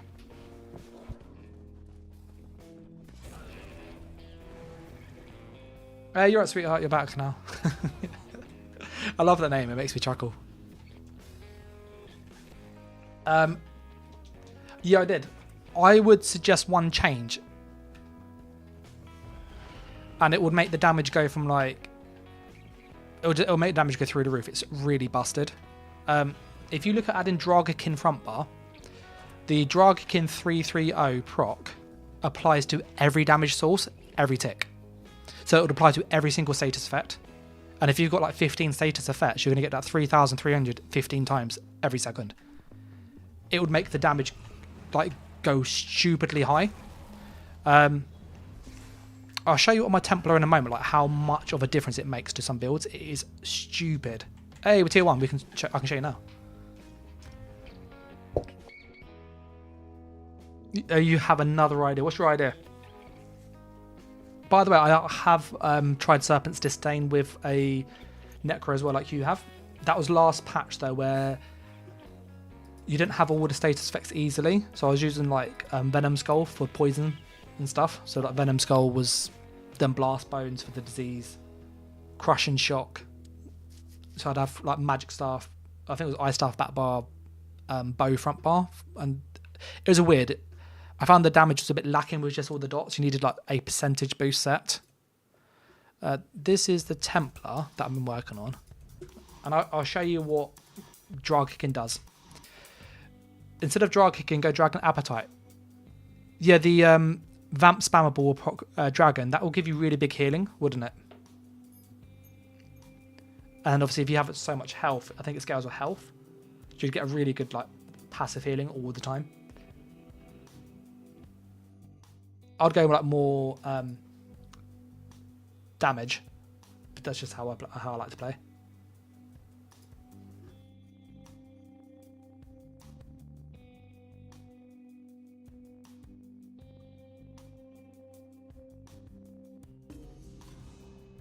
Yeah, I'll show you what I mean with the how much of a difference like Dragakin makes to stuff.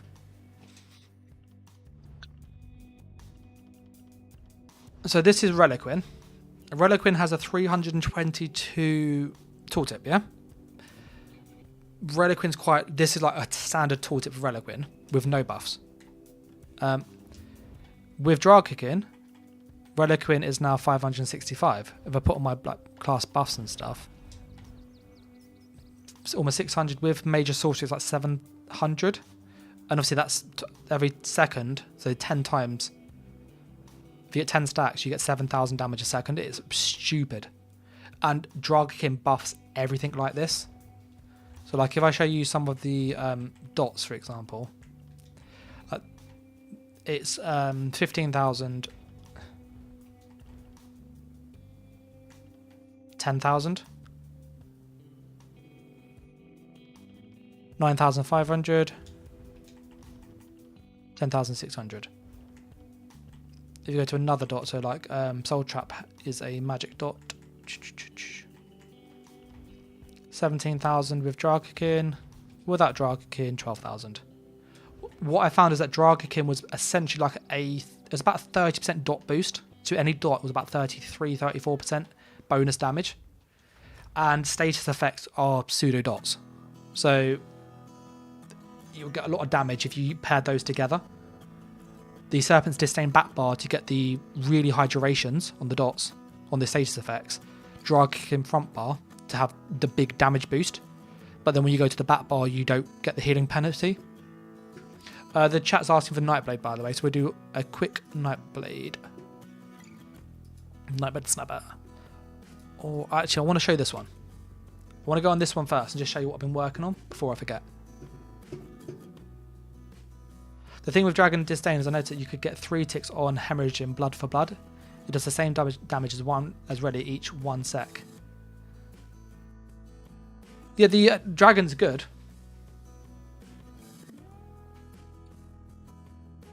And obviously, anything with like the status effect chance, you can get like multiple procs anyway. And Hemorrhage is a nice proc. Like it's a really good dot.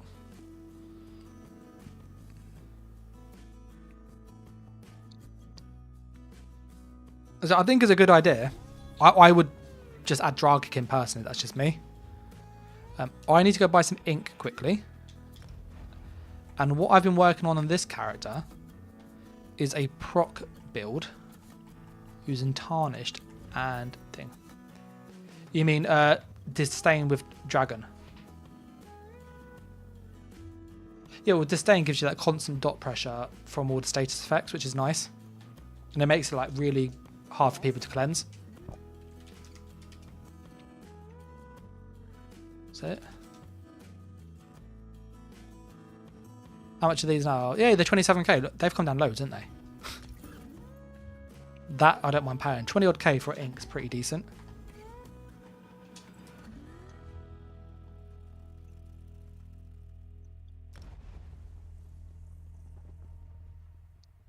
For people curious, he's talking about Dragon's Appetite. It's a set. I'm just going to paste in the 5-piece to it.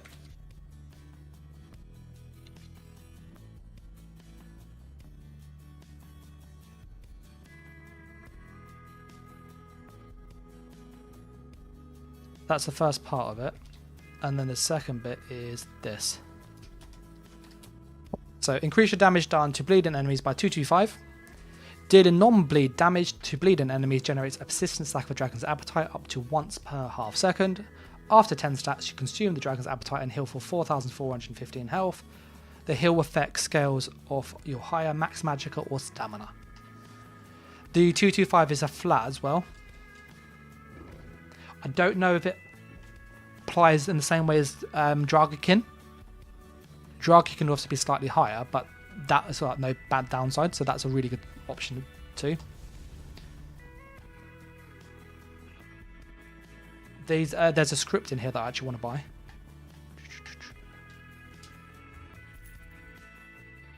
Thank you, I was after that one. And I'll buy that one too.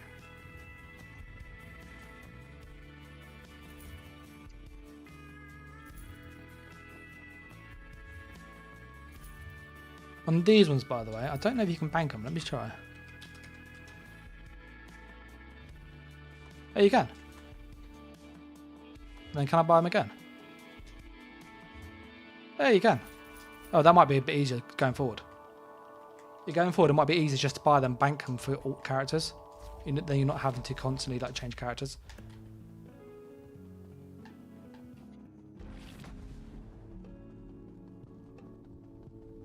What we want to do is change this and add in our one here.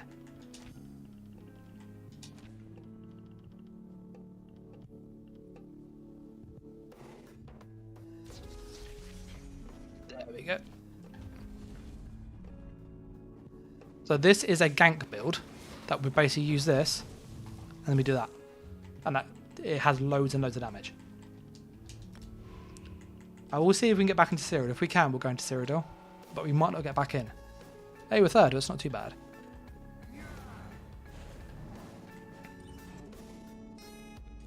So the way that this plays is we build around the skill here.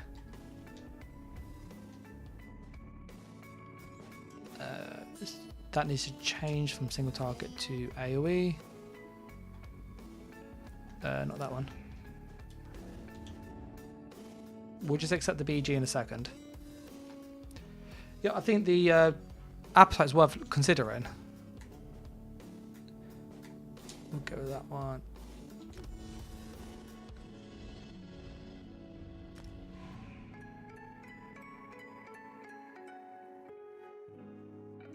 So the aim of this build is you basically sit in cloak, you sneak around, and you throw out the big AoE and you try and kill people. That is it.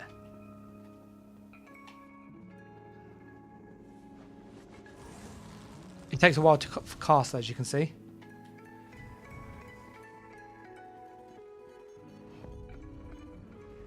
That green group looked pretty pre-made.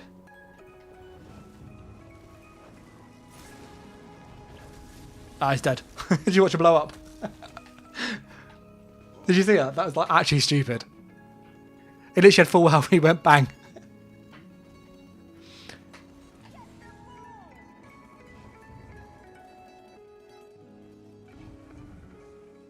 He's not actually going for the ball. Yeah, what do you think of that gank on that Nightblade?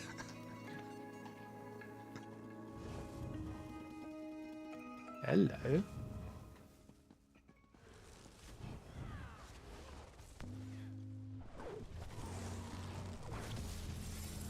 Oh, almost got him with there. I was going to go with the force pulse at the end. Third.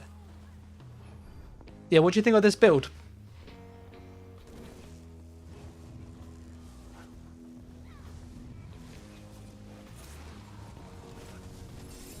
Dead.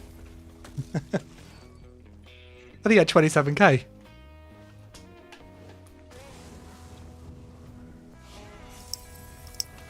Dead.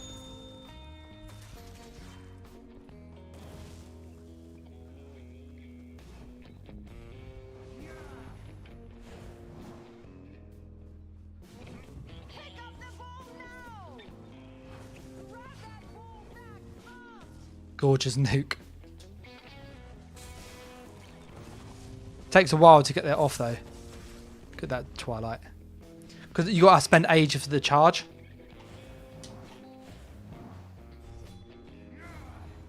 That Assassin's Misery though adds so much more damage to this. I was using this last stream. And I'm so glad it's like in the Scalarium because I've been trying to farm a spare one for this character all week.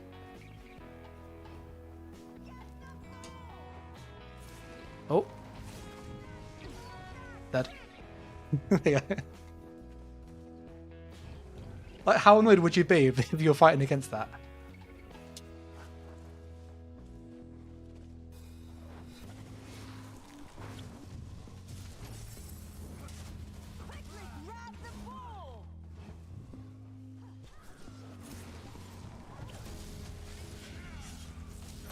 Oh, he's on a tank. He's on a bash build, isn't he?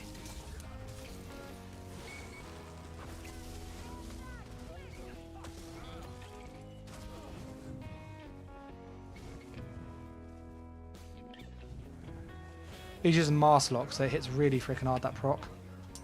There it is.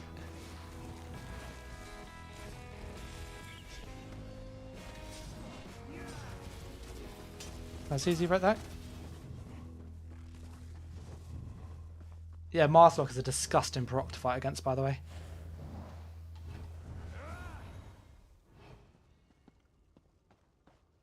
So what he's doing is he's hitting you with like 5 or 6 dots. Then Master Lock and Deadlands Demolisher.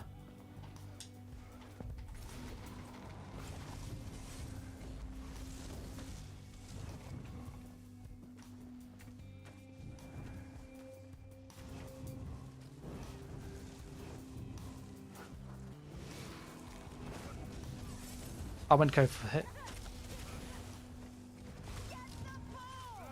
Be nice if my ult fires.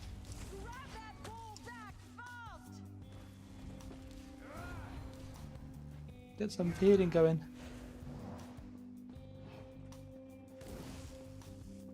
Get some healing up. Yeah, the I have to be careful with that bash Arcanist. He hits really hard because he comes in with like really high proc damage.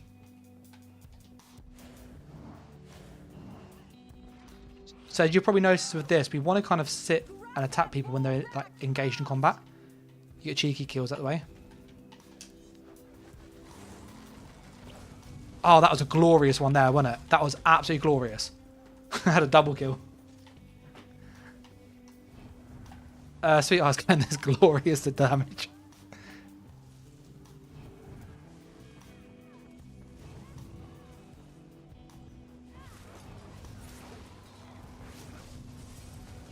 Oh, almost blew that warden up there, didn't I? Leave me alone. I'm just trying to blow people up. If I say alive, I don't know how. Cloak. No. I'm like so squishy. So we've had 6 skills so far just with using this skill plus cloak. Like, it's really, really easy to kill people with this.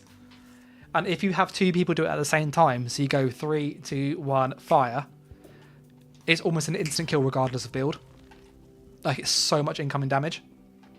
Oh, great, he's got the bill. So we can wait here. He can be bait, which is awesome. That's what we need.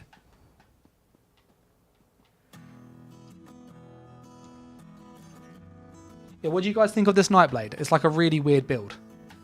Why is he running over there? Like, why is he doing that? That's not a good thing to do.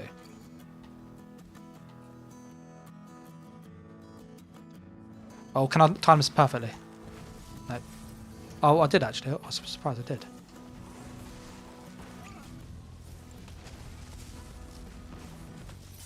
Dead. Got that curse.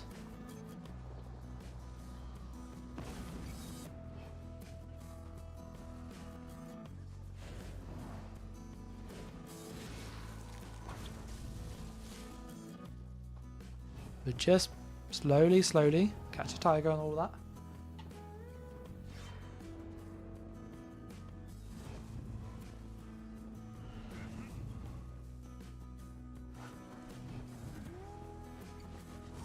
Can I get this warden?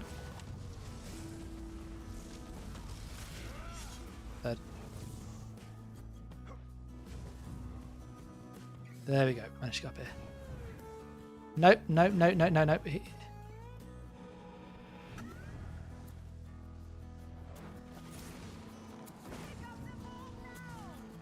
Oh, I hit the Twilight really freaking hard.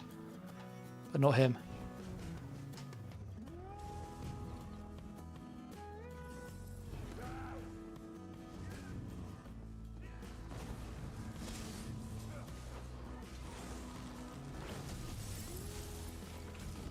Took the shield off the Sulk.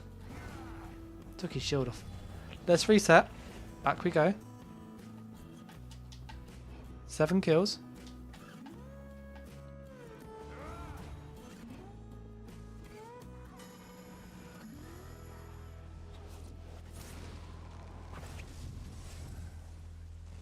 I hit the pet.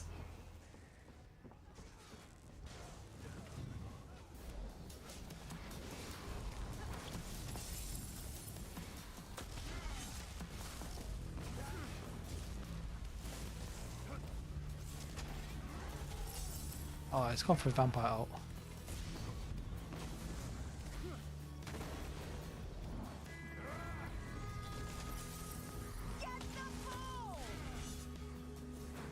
Ah, we got him. We got him. Okay, let's put this button on. I'm sorry for anybody down there. Oh, sorry. I'm so sorry. I'm so sorry.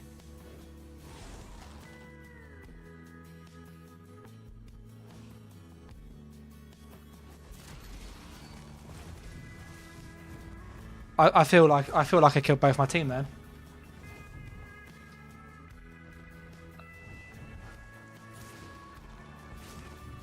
Oh, he blew up. Full health and he blew up.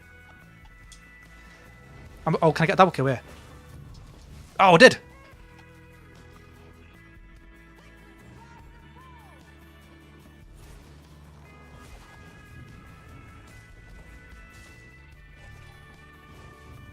Like, imagine using this on a keep wall. That's what this was designed for. We're going to go around this way.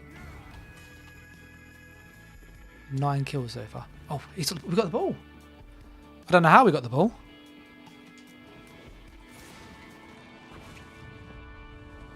Oh, we did half his health bar, didn't we?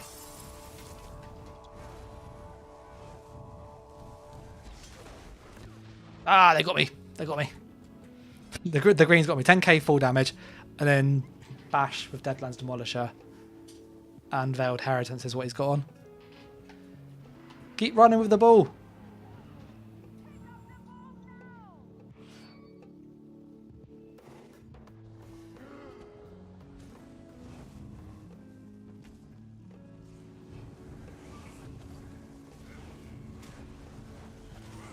Oh. He's dead. He's dead. Oh, I killed both of them.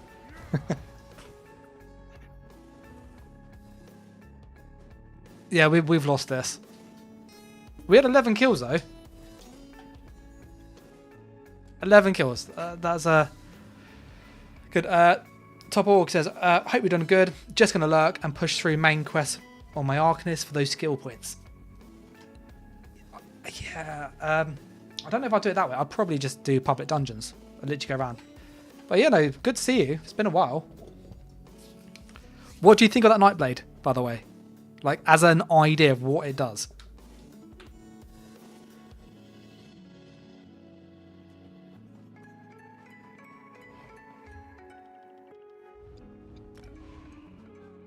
Can we get into Cyrdodiil?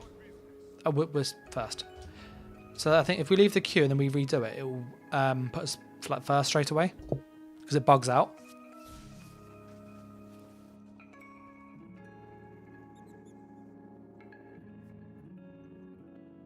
I absolutely love that. I love it. It's such a fun way to play. It's been a while. Oh, as usual, makes me want to attempt a new build on Nightblade. Yeah.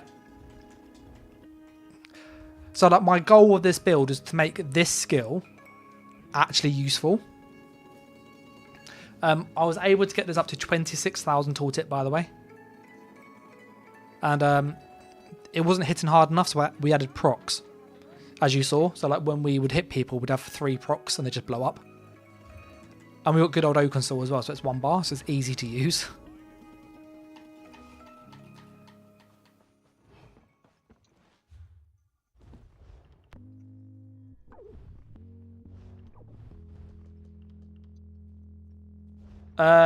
Cal says, do I have a Nightblade Brawler? Yes. I don't know if I've released a video though. I do have one on the channel in the members bit. I've been a bit unwell recently, so I haven't actually released much because I've got a bit of a dodgy knee. So let me just check my thing. Yeah, I've got a 1 bar melee that I've actually haven't released yet. That's meant to be released. So I'll release that soon. There's a 2 bar version of it as well somewhere. Yeah, the 2 bar one I have released. This one is worth looking at. So for Kel, that's the 2 bar version that I use currently. And it's kind of like the most versatile. It's good at brawling, ganking, moving, sustain. It's kind of like the most versatile you'll get. A true like brawl Nightblade, you can't make just because Dark Cloak has been nerfed so much that you're better just going with Invis and kind of roll, dodge, cloak, hit hard in and out, but have enough bulk to take a couple hits and then roll in the hill or roll in cloak. So kind of like when I say brawl, like it's not brawl like Warden. Like a Warden, you can just sit in their face, spam heals or a DK. With a Nightblade, you can't do that no matter how you build it, just because the class doesn't have a good burst heal and it doesn't have a good heal over times. And because you're always tied to doing offensive damage for your armor buff, you're kind of stuck between a rock and a hard place.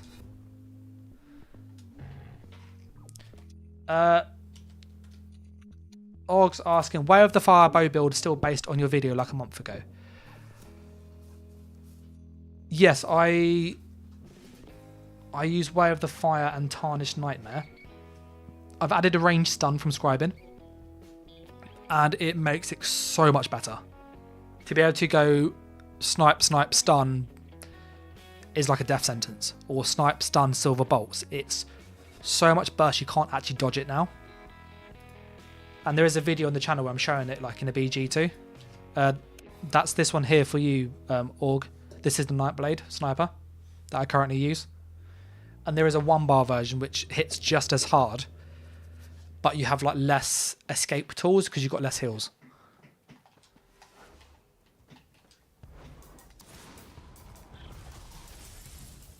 That wasn't even hitting cloak. We do it with cloak, it's like all crits. Hopefully we can go into... we might need to change zone to get that to update.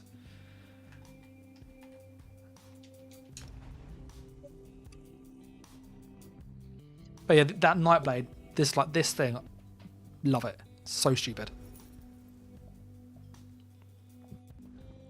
Okay, can we queue now?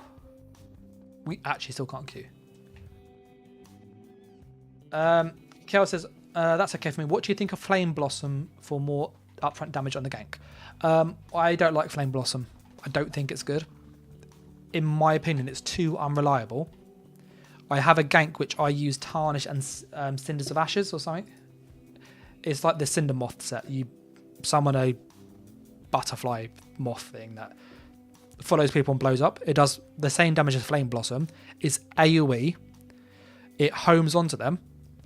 And it procs instantly with the combo I use. So I've actually got a video which I've been doing. It's from last patch, but it still works this patch. And it has about 28 to 33,000 burst with the ultimate. So that you can burst people really quickly. This is it in Cyrdodiil. So this is my 1 bar ganker that I was using in Cyrdodiil. And I go around and I kill like 15 people. It's just like open up, bang, open up, bang, open up, bang. and it's stupid. So I would recommend using Cinders instead. I think it's Cinders of Outmere or something. And that's a better version of Flame Blossom.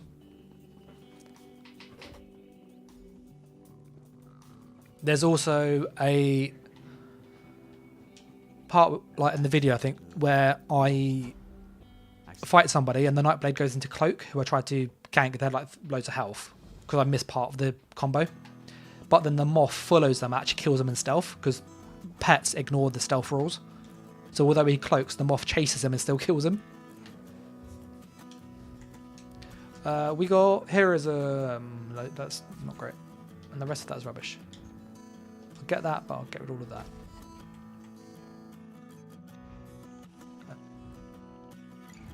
Okay, BG is ready. Hopefully we can sort out our Cyrdodiil queue.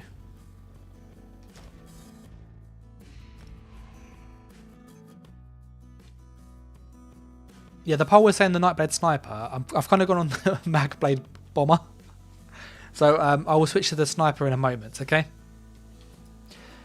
What do you guys think of this? Would you want to see a build video of this Nightblade?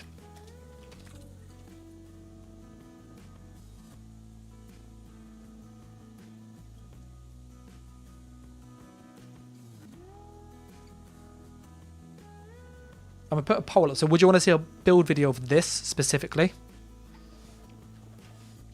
Like it's designed, as you've seen, to just come out of Cloak and hit really hard.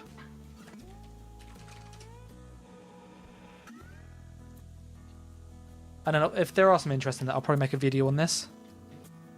I'm just mindful about how easy it is to be abused.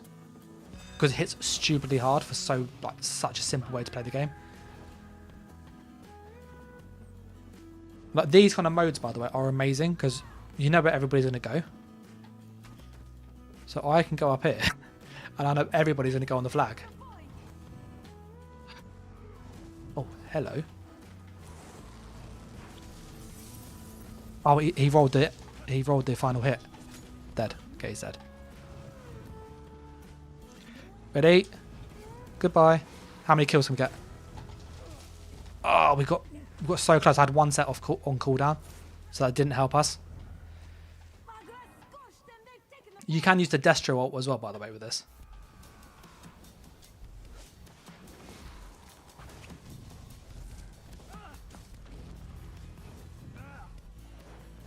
They got a healer with them, so it made this a bit hard. It is to get that burst on them. That much passive healing is hard. We've had a kill already.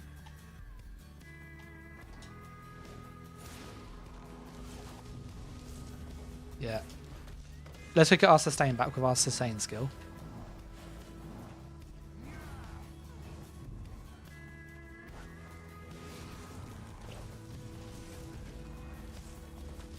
So you can see the healing already on that guy. Like we did most of his health bar, we put in some follow-up spam, and we just still couldn't get him. How much healing did that red team have? 160k there already. I thought there was a lot of healing in that group.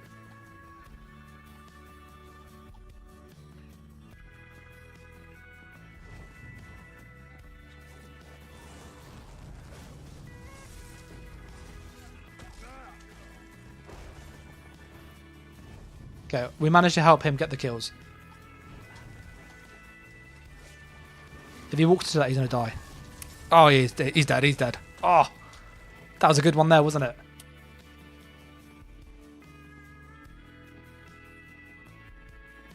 That was a good one there. If we sit with him, he can be the bait because he's tanky. And we can use him to go up and... Can I... Let me put on Salt Ever. If you do this, this is... Watch this. This is glorious. If I can get this to land, it is so good.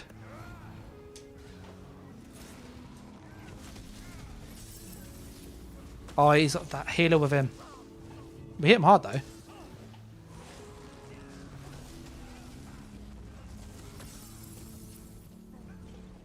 Yeah, he's got so much healing.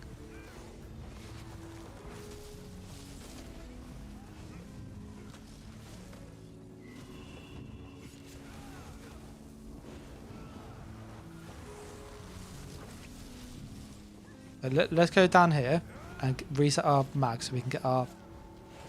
There we go. We're good to go again.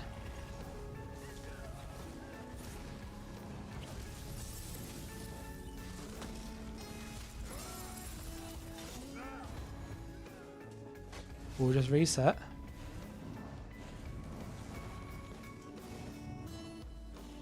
Is he going to follow me?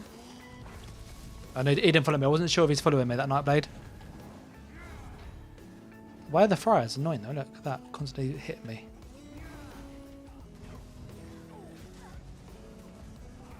I'm going to go for a Soul Tether.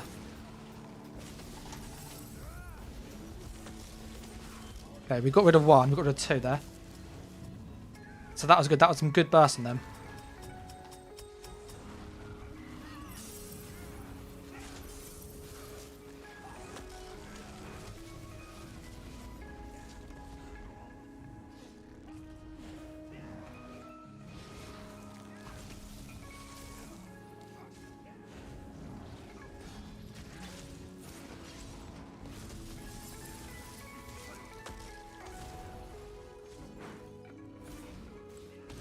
Oh, they got him. He got him. We've had 6 assists so far and 2 kills.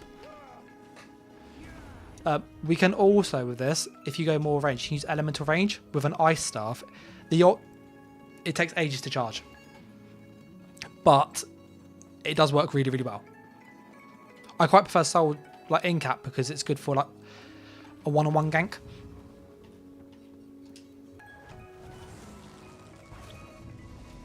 That temple blew up. Rally to the new capture point.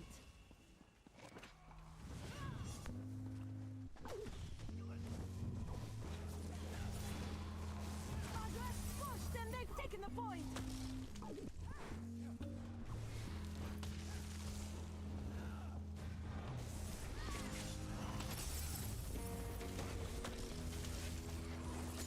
Oh, they interrupted me. I got my ult ready though.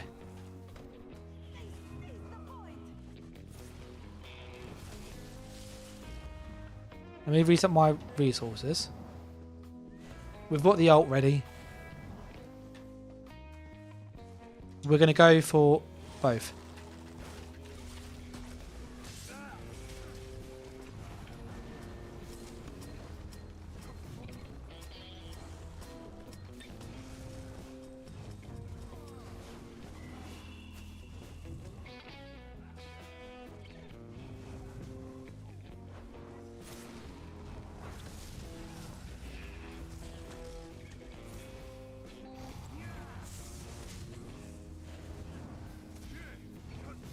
I love Cloak.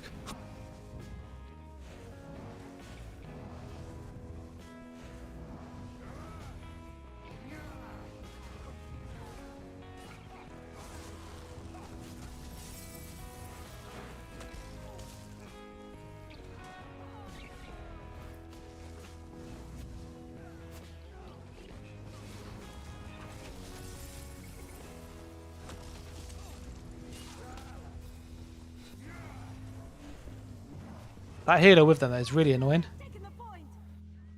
Any.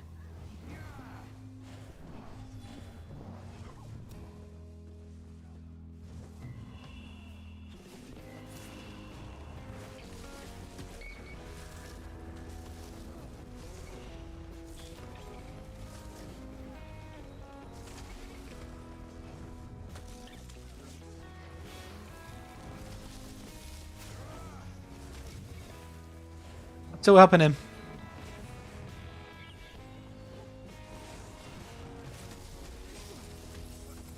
That healer is like insane.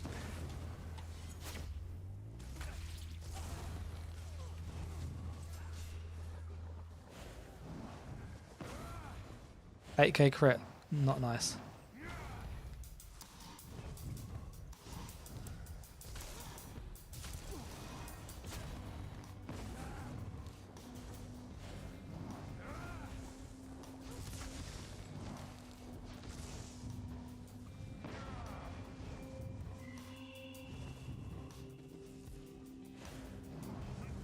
Oh, we got very, very low there, didn't we? He is like determined to find us, isn't he?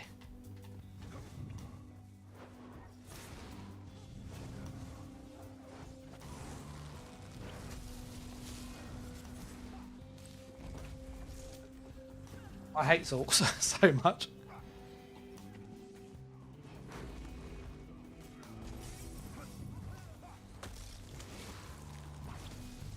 So we have 5 kills so far. I prefer the incap, but if you use the Dark Convergence, which is an option with this build.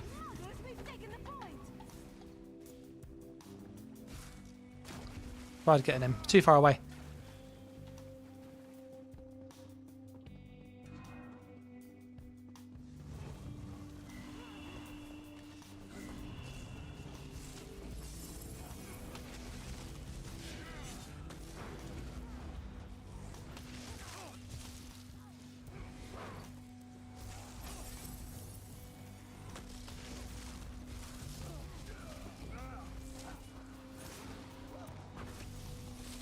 He was going to die.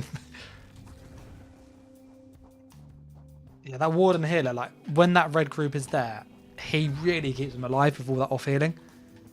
A lot of it's also pets which don't show, so he's got like that Choker Thorn. But that one's going to change. We should push the new one when it spawns. We can cap it from the bottom though.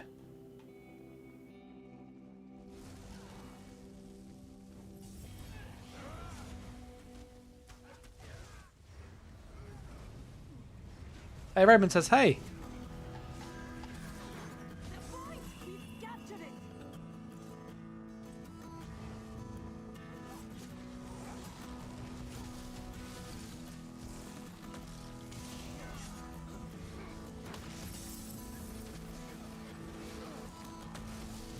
He's dead.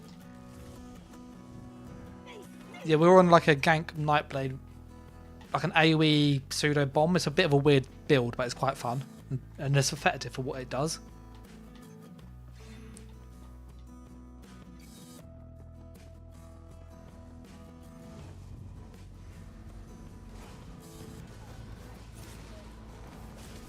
Dead.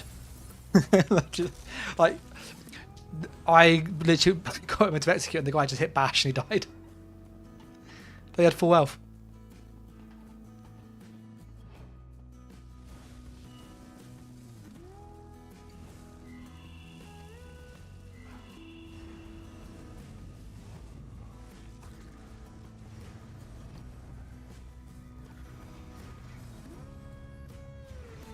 Raymond said, I love this game, but I'm not much I'm not sure what you mean by the E thing, sorry.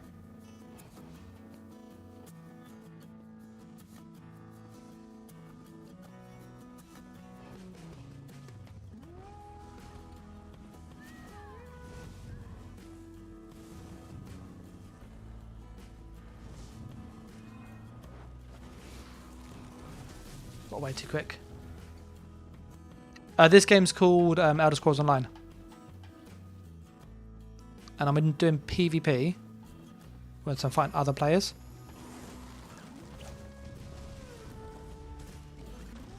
That healer is keeping them alive.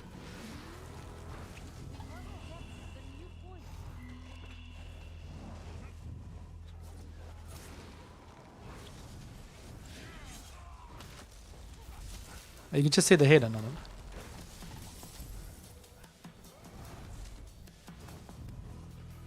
Yeah, that healer, oh. Okay, we got him.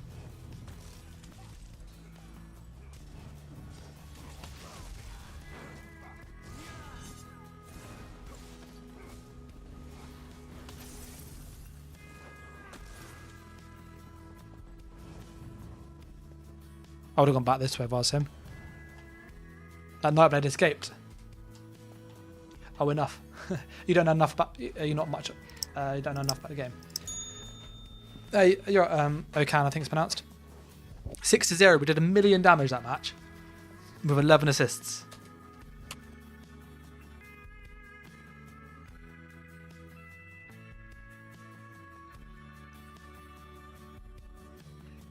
Okan said, "I'd like to see some Mag Salt gameplay."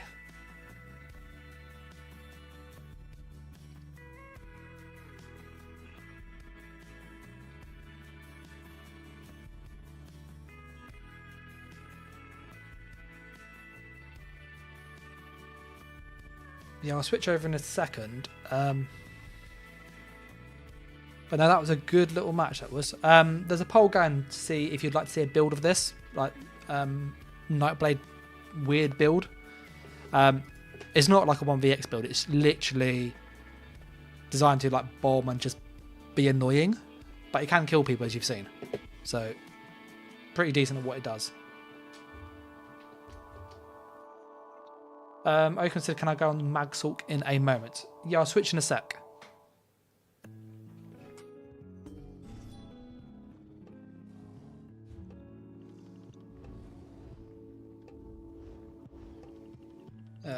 Can I get this into Cyrdodiil? No, it's messed up. I will switch and log into my Magsalk. And I think I've got everything left on it, but if I haven't, I will have to switch characters to find where I put the gear. But the new one with the scribed skills is just stupid. Like, it's so much damage, so much sustain. It feels like you have cheat codes. That's the best way of describing it. Like, if you played like the old Grand Theft Auto, you used to put in like the circle, X square, LBRB, all that kind of codes. It feels like that. It feels really broken. And I think they will nerf Salk because I can't see it staying this strong going forward.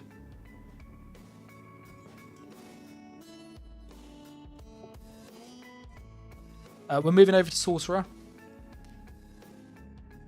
We'll check if we have everything we need.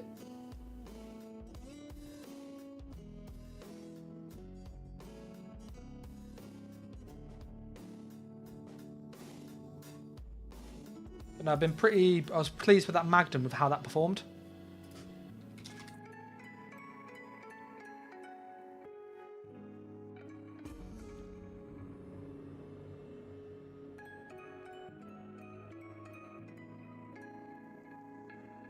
So we are on the Salk. I just need to put on the PvP build quick. Where's my armory dude? There he is.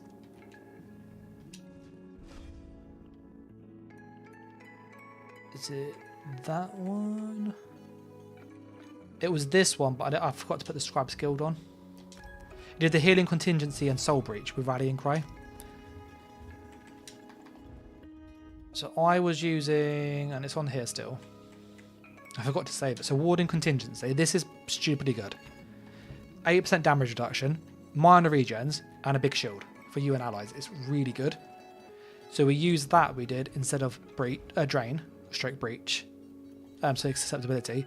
And I used the Sunder and Soul, physical damage, this Major Breach as my spammable.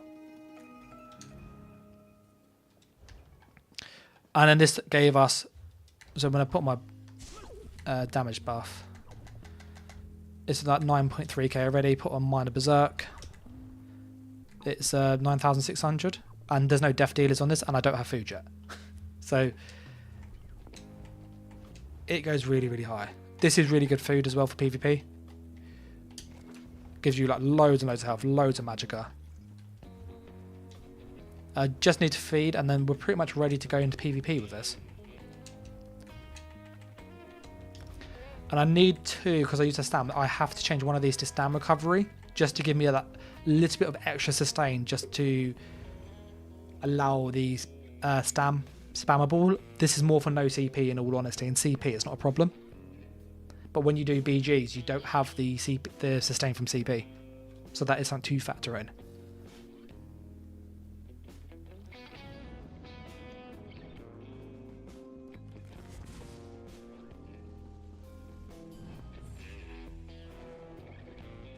That's just gonna. I think we have everything else. Oaken says, what about Class Mastery? Class Mastery is really nice. I have used it. I use it on PTS, and I was dueling with it a lot on PTS. I need to get a few more of the scraps because I've been a bit absent past week, so I've been unwell. So if I show you my thing, I think about 15 scraps or something. Whereas I would have had like 25, 30 already. Because you get like 3 or 4 a day, but I just haven't. Where's Gold Road? Yeah, 14. I think I got like 2 or 3 across some characters, so I'm about 17 in total at the moment. But I haven't been on in like a week just because I've been unwell. So fun times. But yeah, the class mastery is nice. If I put on my damage buff, do Superstar. So this is the same build that's like on the channel. Willed Soul, physical damage. I think it's 10k. Mastery 2,500. Breach. So you end up with this. This is a really nasty spammable, like stupidly high. And that goes up high to about 11,000, 11,500 with Death Dealers. Plus you get this 2.5k. So this is a really good one to consider. And you could go shock damage instead. But you can see that it's 9,000 there. 9,400. So there's a difference. Obviously our damage buffs will boost it. So if I put those back on,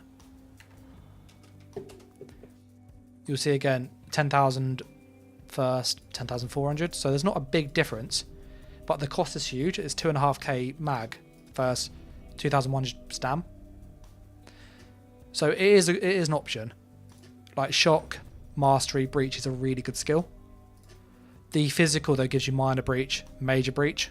So that's why this is a better version in my opinion. And that's why I use this now, because it's more pen. I think I've got everything I need to actually ready to PvP on this. Like this needs to be a stam enchant. I think that's it. So what I'll do is I'll go buy a stam one and then we'll queue for battlegrounds, okay? So yeah, so to your kind of question, Okan, it's a good one to use. Like shock, mastery, breach, it's a really good skill. It works really nice on sorcerer. It has that kind of theme because it's all shock damage basically. So that's quite nice. The sustain though I think is just too strong to like give up. It's 2,000 recovery if you're using like weaving it. It's insane.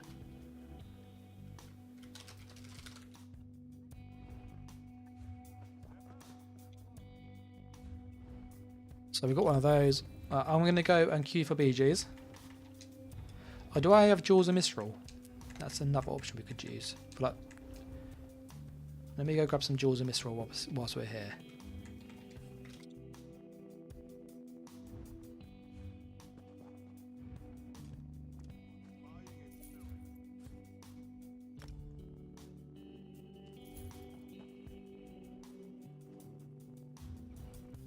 So this is another one at 600 here.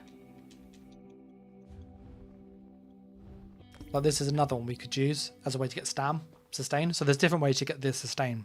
Food, glyphs, etc. I'm going to get that ready. And then I'm going to go and just quickly grab a quick drink. And I'll be from a couple minutes. If it goes, I'll obviously try and accept it. If not, I'll be obviously back in a second, okay?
Hey, I'm back. Sorry about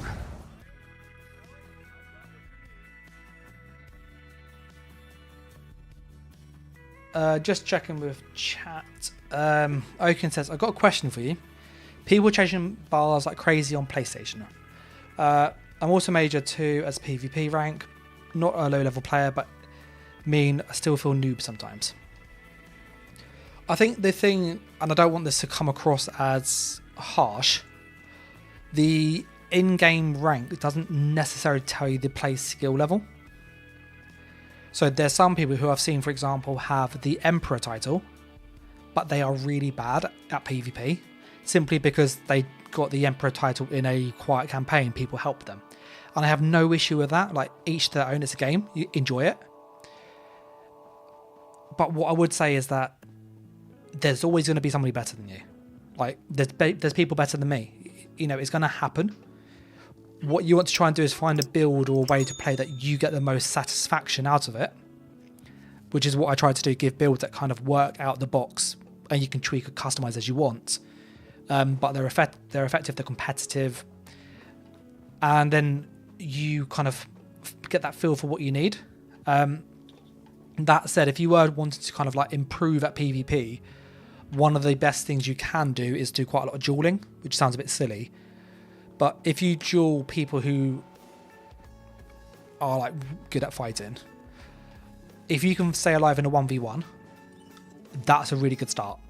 Most people often die against skilled players because they forget to heal, they forget to buff, they don't move properly, and in a 1v1 you can't get away from a player doing that. So if you can stay alive in a 1v1, what you then learn to do is to find out when you can kind of have that ebb and flow, that back and forward. So when can you burst them and they burst you, and can you bounce back, can they bounce back?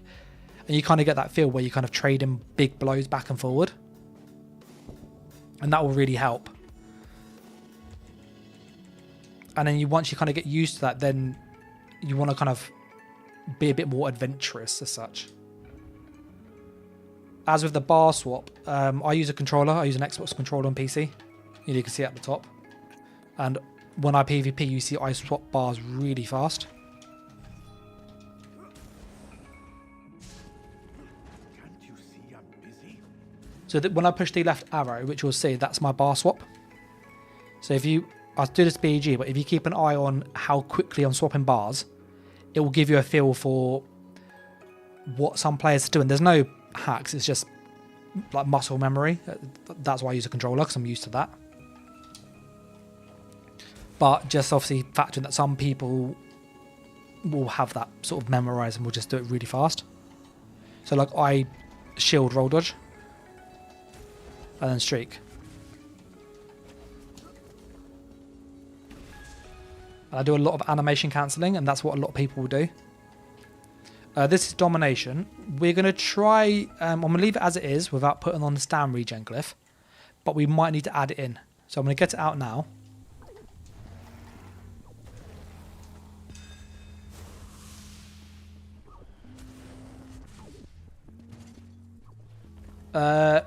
Breakneck Trent says, R3 is my bar swap.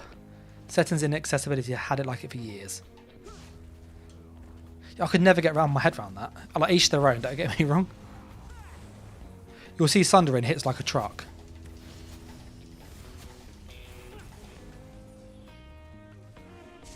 They got a healer with them, it looks like.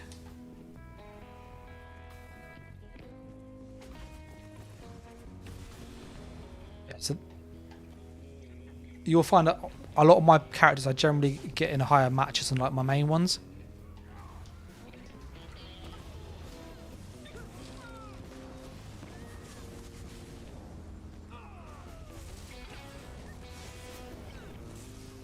I'm going to streak past and just give a shield to that dude there.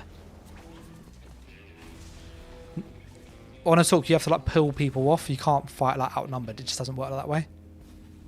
Okay, that warden absolutely legged it. So let's regroup with him.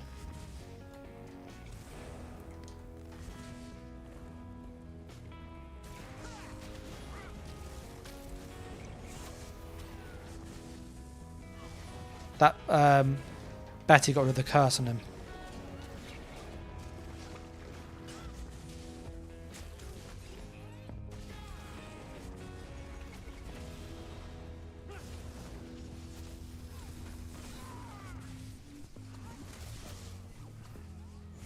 Hey, when you get stuck in an animation. Really annoying that is.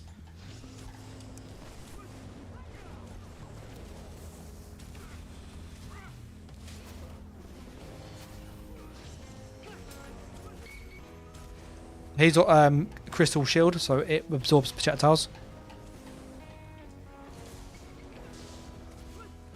Let's see if we can pull some in the back, because that crystal shield, we can't actually hit them. It absorbs 3 projectiles, which is like 3 of my skills at once.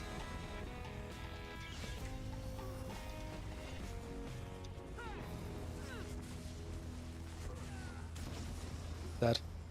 How did they steal the kill? They stole the kill. Mendes Fury. Can I pull him over here? Come on, come over here. Come fight me down here.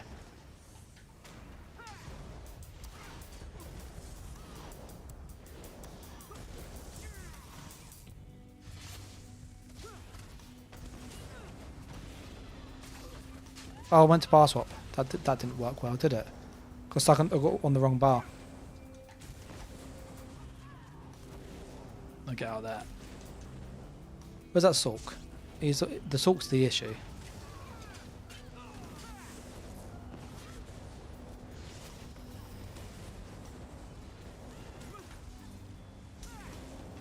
Red's that way, so I'm just repositioning. Put on my buffs. Yeah, I think I need that stam glyph.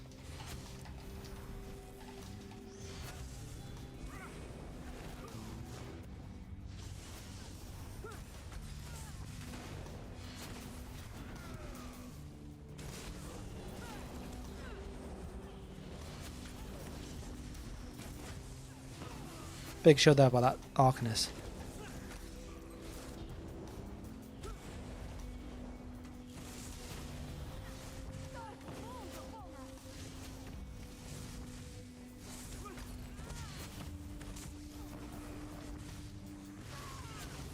There, we've got that guy there.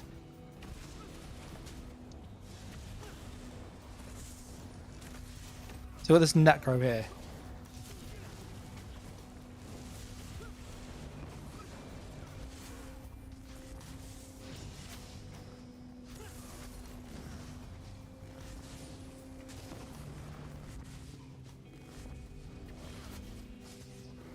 He's literally running around that pillar.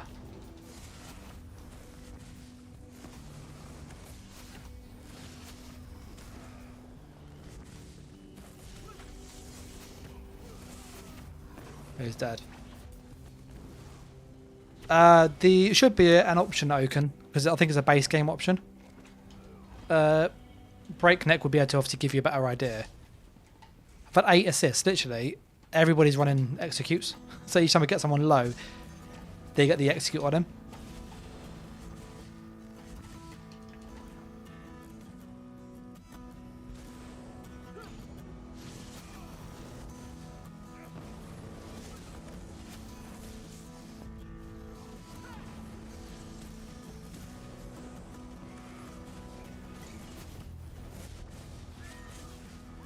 I went for the roll dog. Frag cancelled there.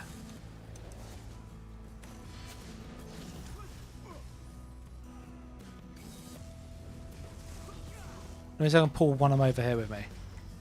Are they come this way? No, they're not.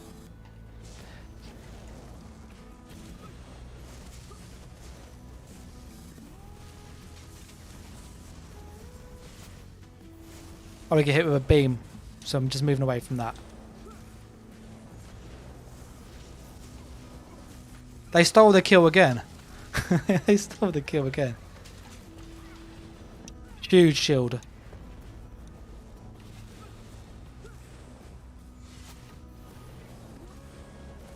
Double frag.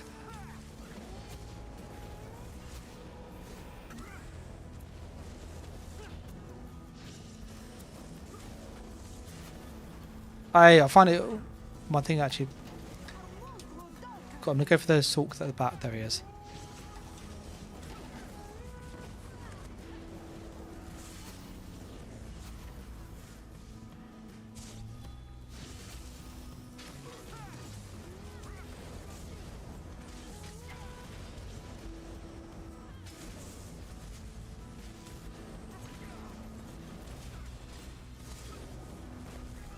So I'm just putting on my.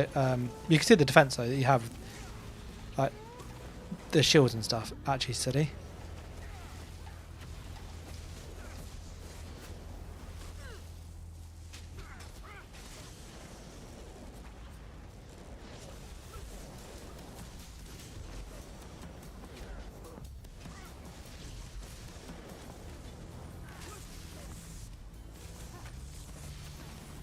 I went to roll and push my potion.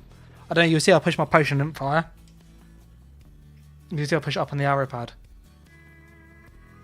That's really annoying that. The Dawnbreaker got me.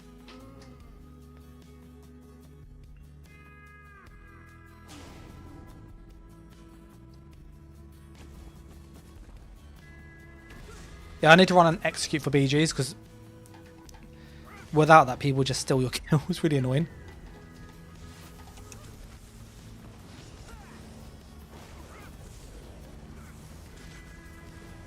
He's got a corrosive one, he has. Go for the stalk at the back.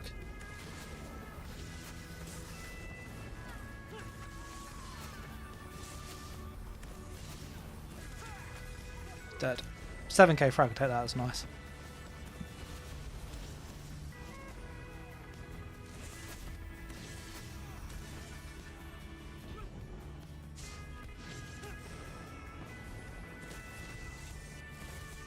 Dead. Oh, look! You saw that hit him, and someone got the kill. That's so annoying when that happens.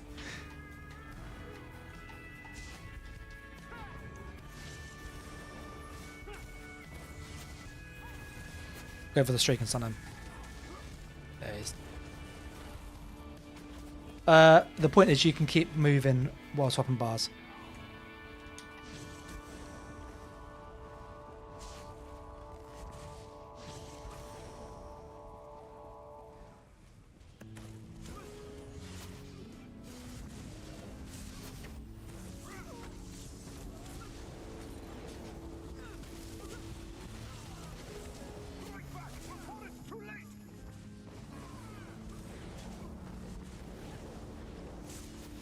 Got him.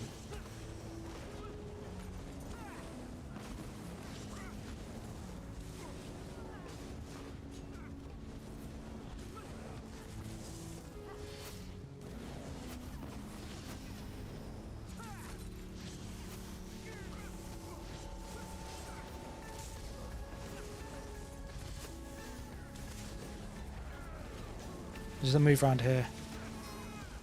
I went a bit greedy there to try and get the dark deal. Should have gone for the shield.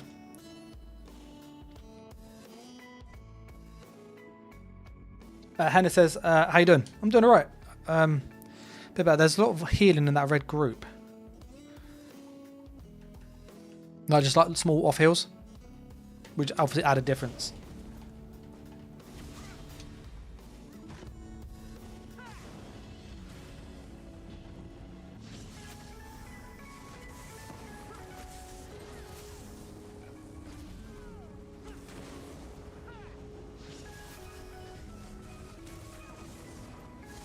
Like you can see my burst combos on them are really disgusting.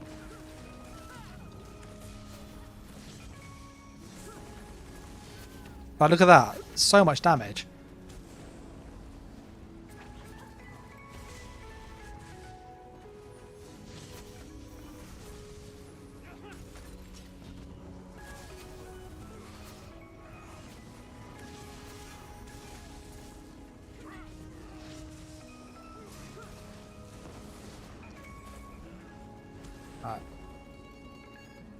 Yeah, that guy spamming AoE acid spray and getting killed, lots of kills from that. I needed an execute that match. 13 assists. You can really feel the lack of an execute that time. That was really frustrating. Like doing like huge chunks of damage, like 15, 20k burst combos. And then someone will just like pop the execute and they get the kill. And that's why in BGs, running this skill is really good.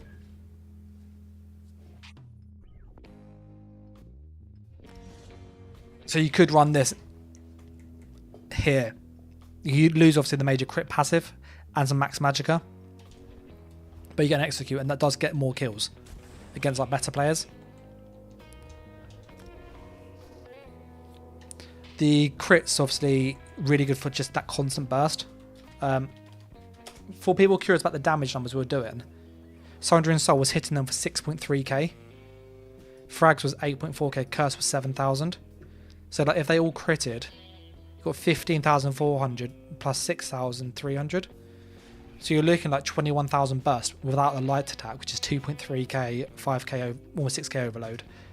Like it's a lot of burst. There's just a lot of people with executes that will just, I get them but in that kind of range, and then someone will just pop the Endless Fury on them.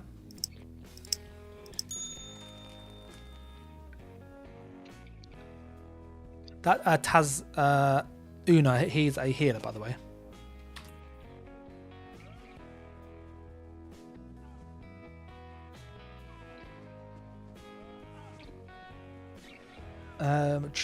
In the accessibility is what I'm using Arcane. All Arcane. We're pushing our max magicka as high as we can. I'm going to change one of these to a stand recovery, which is what I suggested in the build. I just never got around to actually doing it on this character, because that will give us a bit more sustain, which will help us with this skill, because we don't need this mag sustain, because we've got obviously that extra sustain coming on that's spammable.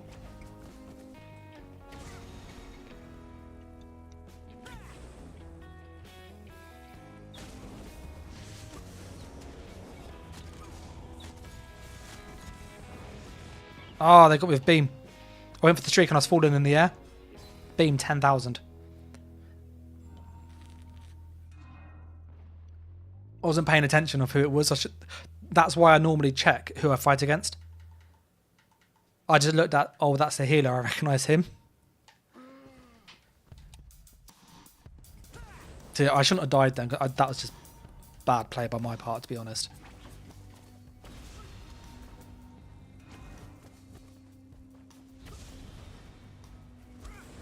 I'm using all Arcane break.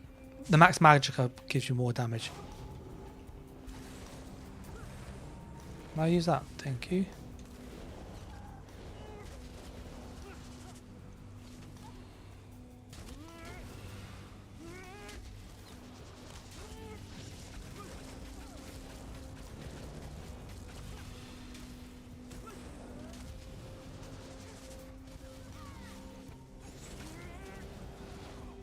I'm like really determined to get this. I am.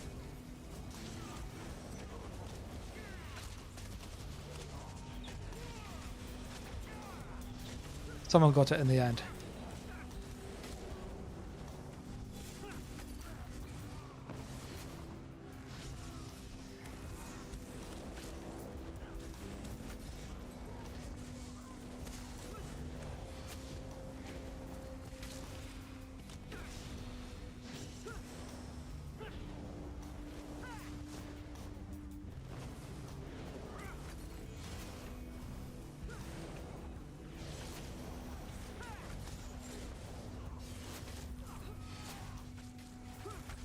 Yeah, he doesn't do well with that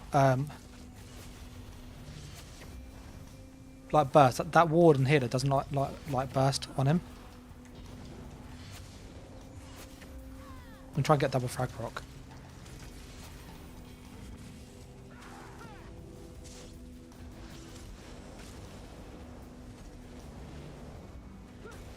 I'll get the frag off him eventually.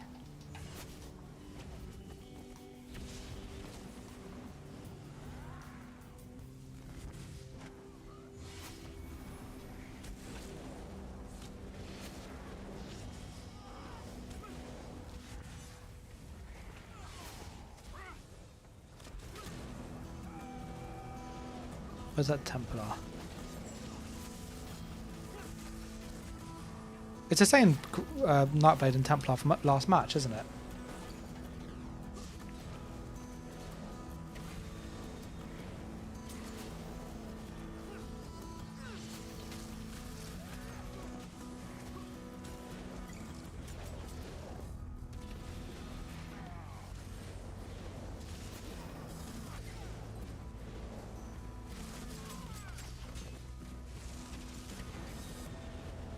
That hit me a lot harder than I thought. His procs hit me really hard.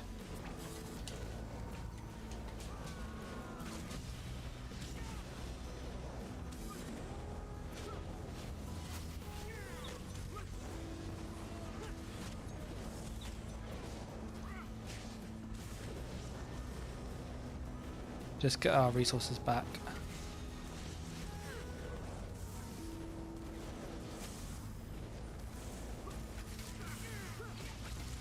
We hit with a beam.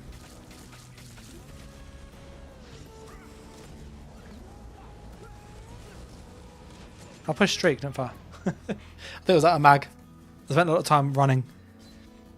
There's a lot of dot damage and a lot of healers in this group, more than I thought. Like a lot of people passive like healing more than I realised. It's like he's got a lot of like self-healing.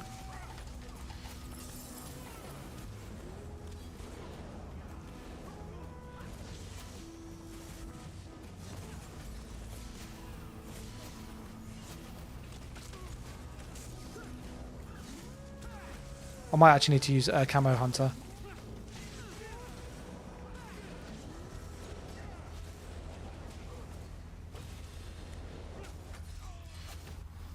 Yeah, I think I'm going to use the camo hunter because of how many night blades are this match.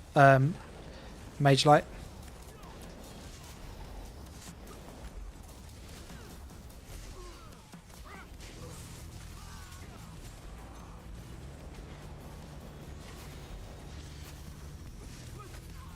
Oh, that Templar's dead.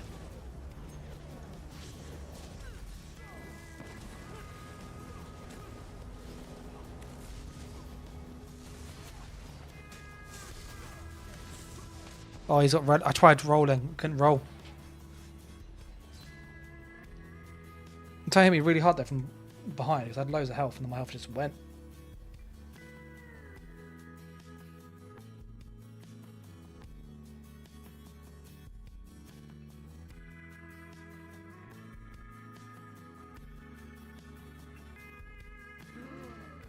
Yeah, let's put on inner light because I think we need the.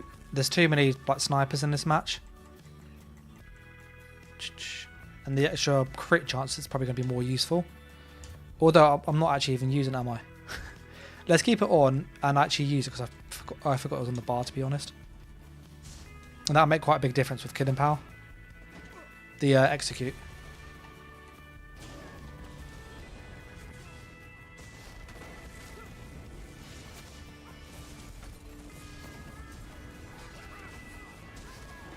Oh, he's dead. Yeah, we'll... Yeah, if I forget the execute, can you like write in chat execute? Because I keep forgetting.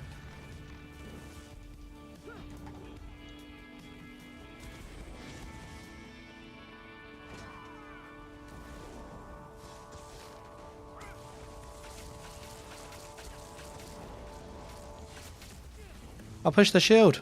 Fire the shield.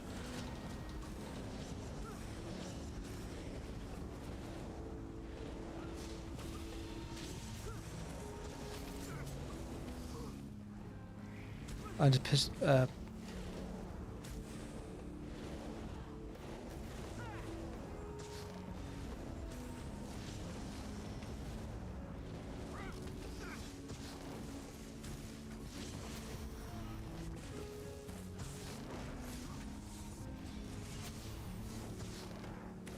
to keep that execute on him.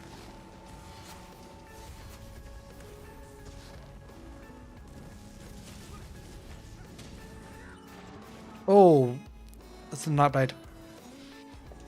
The Nightblade keeps coming out of stealth, doesn't he?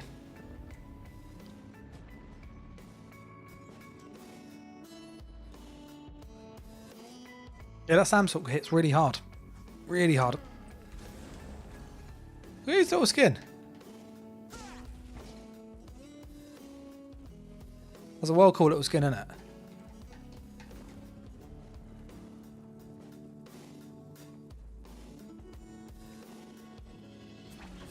Yeah, we've got to be mindful of the Sulk. He's using Reliquin. I think that's what I've seen a few times. I think it's him that's using it.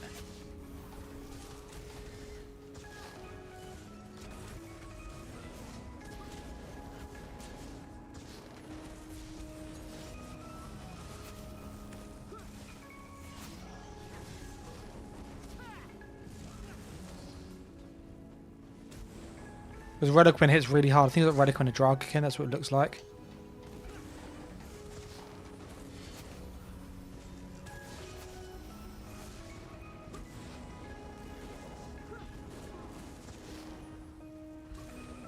We'll go grab this over here.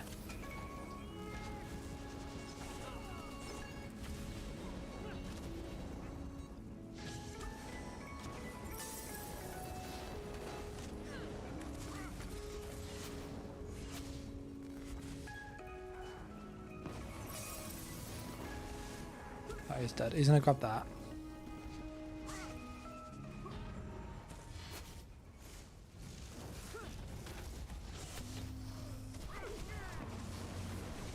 Oh, he's dead. Yeah, he's using Reliquin. Yep, Reliquin hits really hard. He has... Oh, it looks like the Null Void set, whatever it's called. The Null Arcana.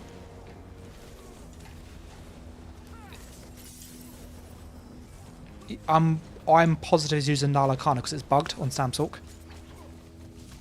It is proccing 3 or 4 times. I've reported it already.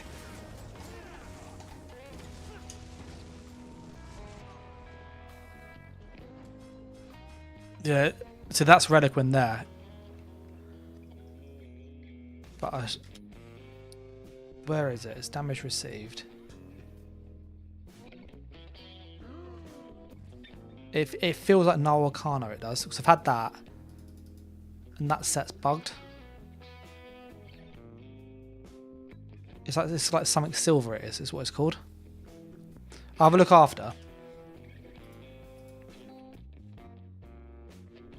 The Way of the Fire. He's already there.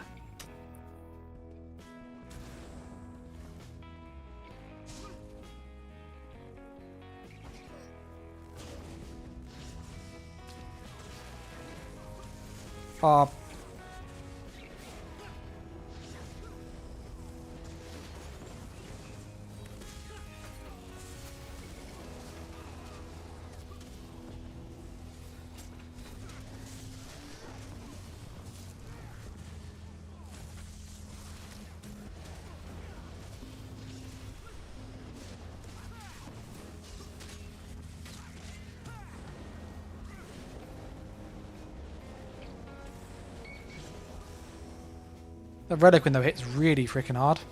Really hard. And then Null Arcana's procs 2 or 3 times in one hit. I've got a combat metrics which I showed, and literally it procced 3 times in... I think the duel was 8 seconds. And it procced 3 times in 8 seconds.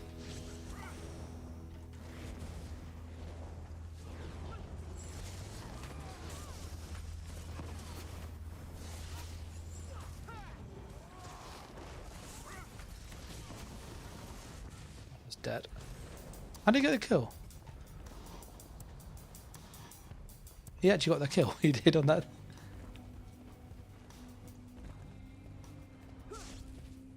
Yeah, I don't think it's been fixed. I've not seen any patch notes that said it was fixed. I'll have a look after.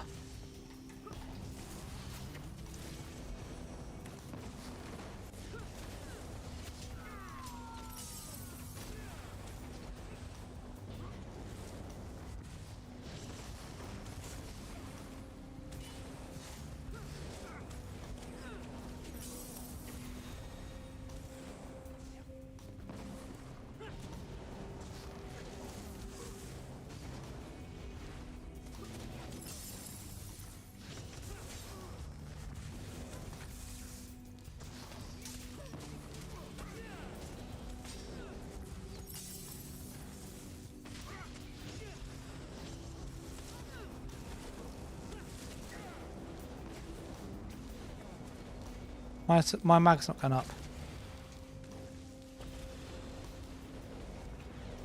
I don't know what happened to my sustain there.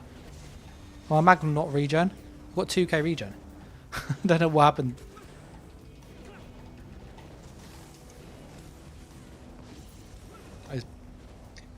Yeah, that's Damsulk. He had Reliquin. Unless he had Reliquin and Draga. Zank. Let me have a look at his thing. It was him here.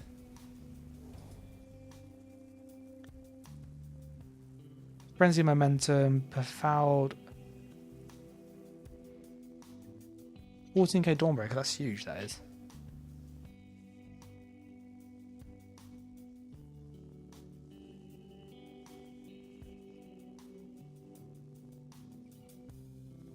I was having a look to kind of look up.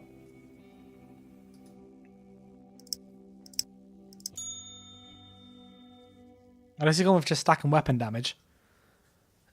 And that's the only thing you can kind of see from this. This is where having combat metrics is really helpful.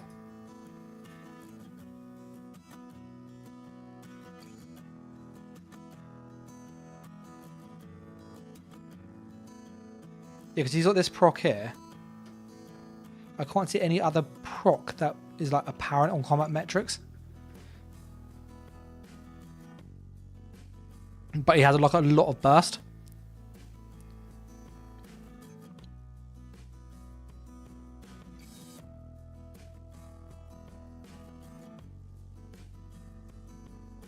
Obviously, he's got Curse, Crystal Weapon. Yeah, I'm curious.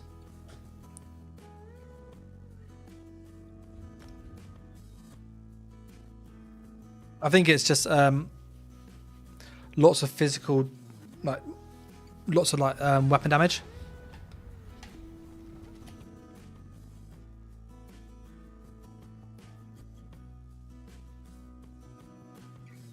Also, we need to factor in as well, which is this is a factor here. So, where is it? You have more damage done from martial attacks. Weapon damage, crit and pen. Yeah, I thought so.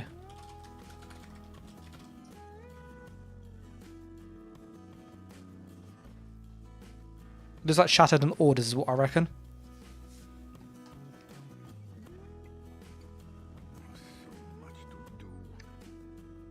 He's got 7k weapon damage. Nice. No, Rallying Cry and Essence Thief.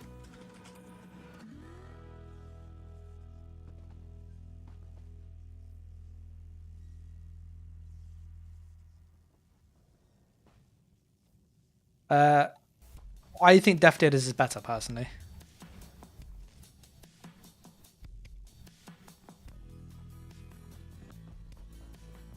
I think if you look at I'll show you the antiquities. FTV says, what monster set have you got? I'm using Mighty Tudor. So it's Major Resolve, and we have Minor. So we have all our armor buff on. This is the armor always on. Obviously that guy was just bypassing it because of how much pen he's got. Because you'd also have like debuffs as well. Let me charge that. With the Saint and Seducer, where is it? I am tired. It's down here. While in combat, you get one of random buffs. You get 5 major, and the enemies can get minor ones. You get Major Berserk, which is 10% damage. Major Resolve, pointless. Major Force, I think it's 10% crit damage as well. Or was it 30%? I can't remember which one it is. Major Evasion, Major Courage. So these are like, you got damage, damage, damage. You've got 3 damage. Then you have 2 kind of ones. It's a good one. I think the problem with Magsalk is you play at range. You have to be close to them. There's a 12 meter radius. Now, obviously, you get this,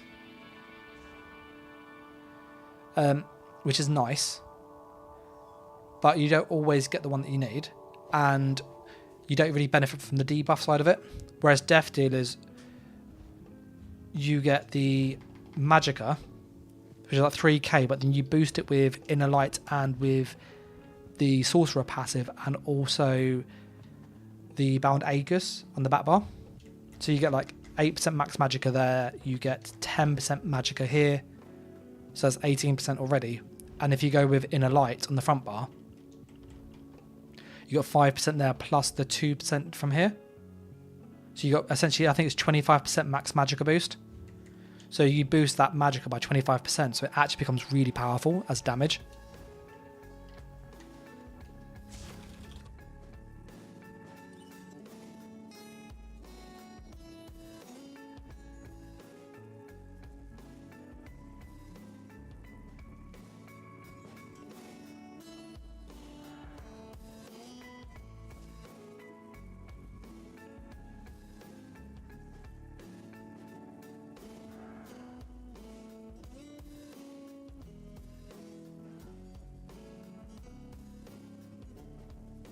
Yeah, he had a really good burst though, really good burst. Hey!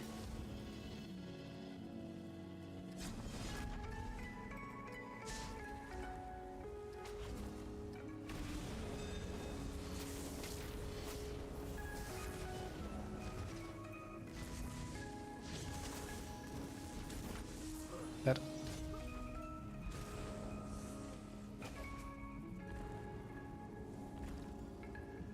I'll do one more, I think, because it is very late. Very late where I am. That's a good jaw, though.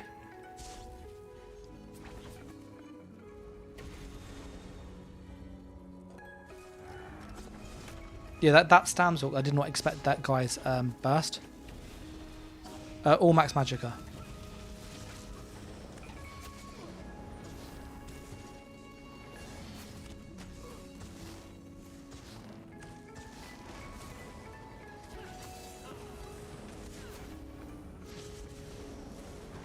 Oh, my frag didn't fire then. There you go. I've gone with, I think it's a mix of prismatic on the big pieces and then mag on the small. Yeah. There is a build video for this, by the way. Let me find it.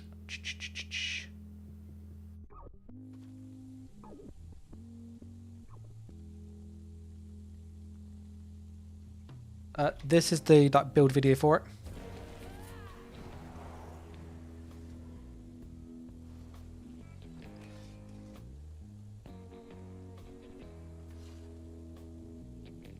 So he's on a ganker. He's a ganker as well. I recognise his name.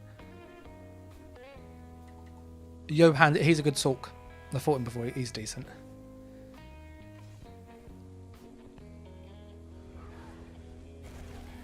I don't recognise people I'm with though. That's that Templar from last match.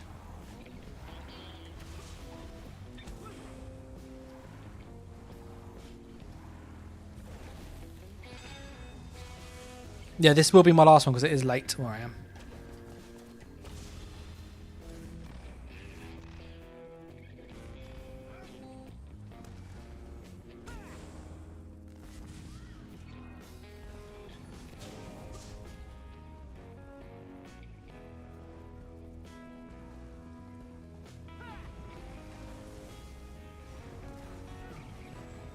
Yeah, for people curious, it's gone midnight where I am, so I can't say how much later.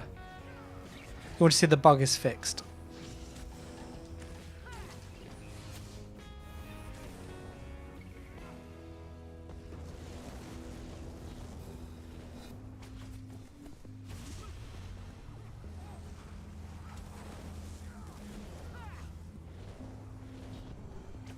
See, there's Sulks everywhere, isn't it?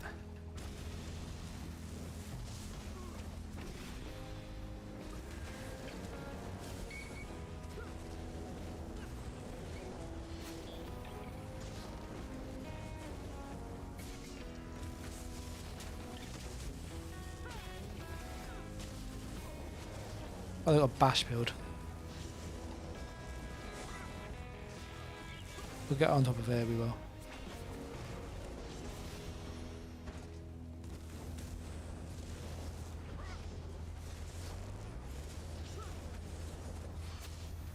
Oh, I've got him so close.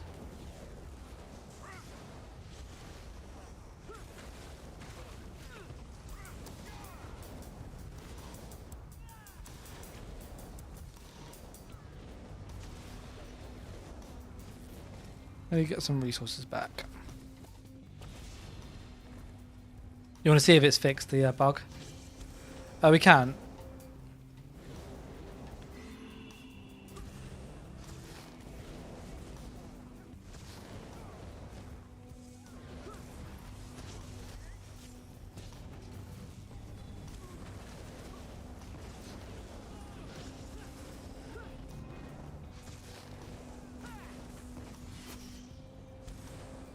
There's 40k health. That's pointless.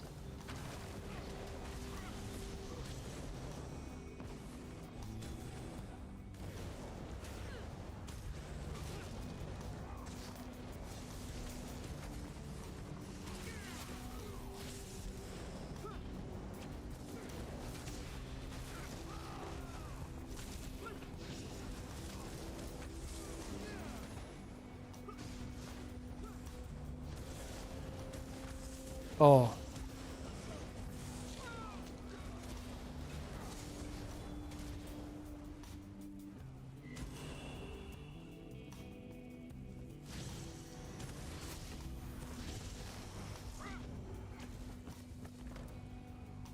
Let's pop down there.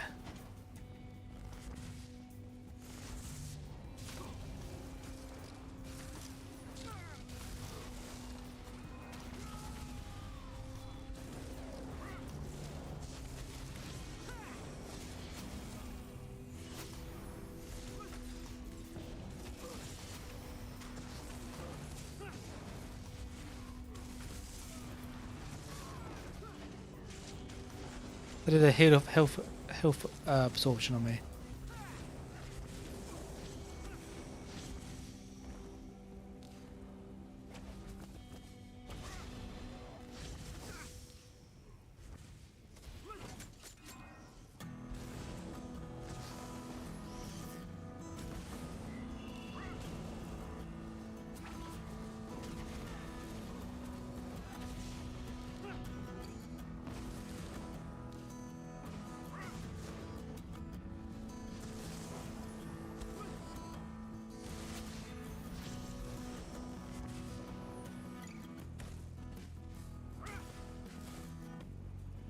Oh, up there, isn't he?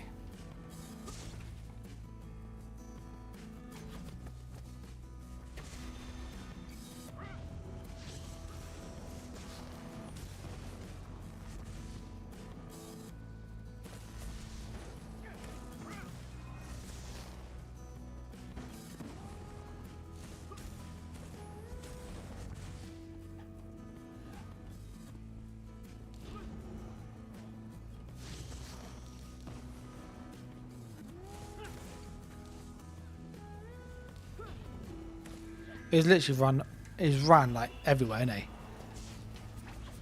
He's dead though.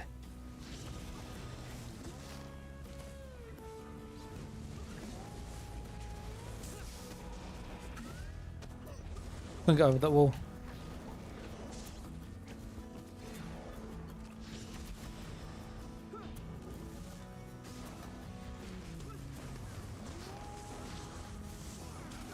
I hit the city twilight. Oh, my health bar is low. I tried to push my shield and I rolled. His bash is really high though. He's got a good bash build, that dust. 14 assists he's had. I think I prefer it with the inner light though. I do. I prefer the extra like oomph for my other skills.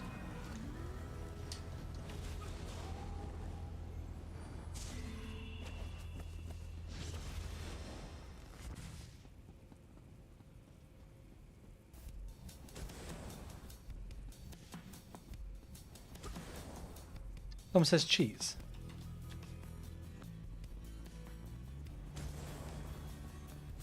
I wonder who they're talking about.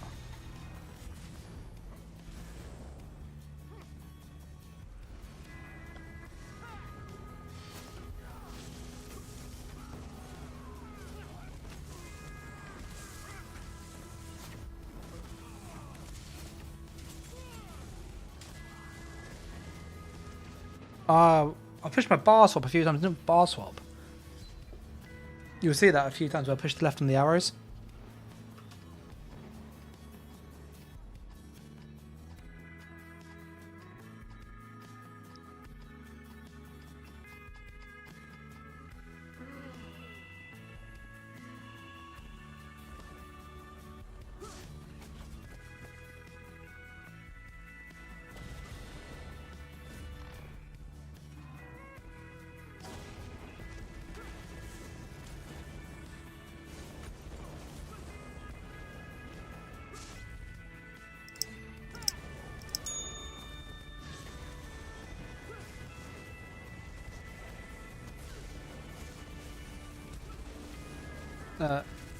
Oh, no, no, no, no. I should not have done that.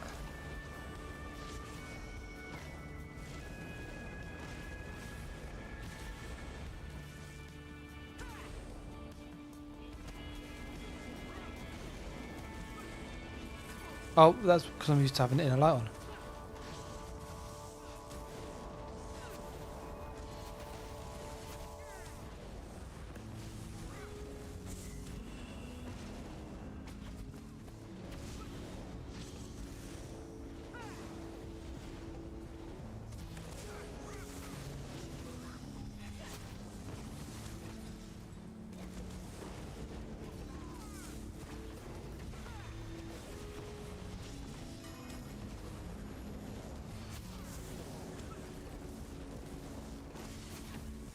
Fighting against two sorts is not fun, I'll give you that.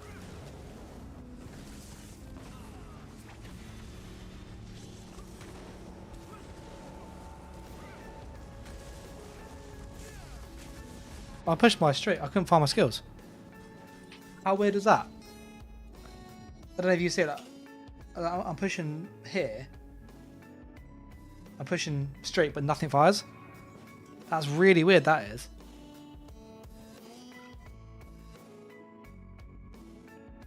My I can see like the stream slightly delayed, so from like what I'm doing on the server.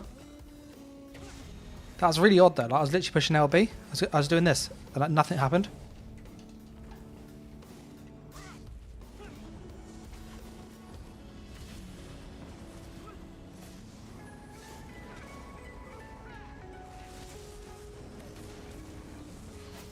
We'll see if your comes with me. No, it's not.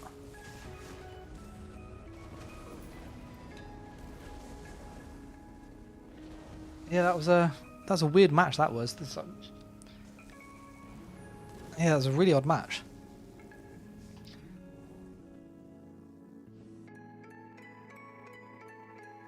I felt like a couple like skill delay. I don't know how else to explain it.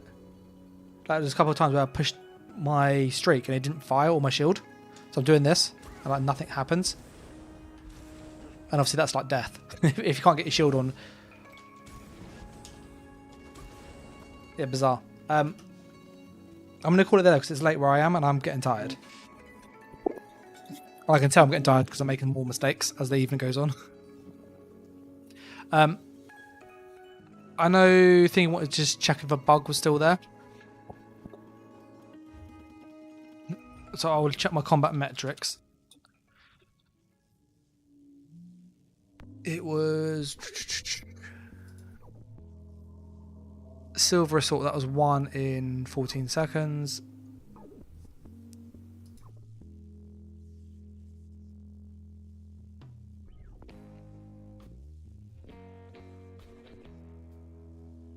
Yeah, that time it was only 1. When I was testing this before, I think there's one which I got a screenshot of, and it's 3 of these in an 8-second fight, which is impossible if it's not double procking. Oh, there he is. We'll try again. I'll let you get your silver on me and I'll like just try and burst you.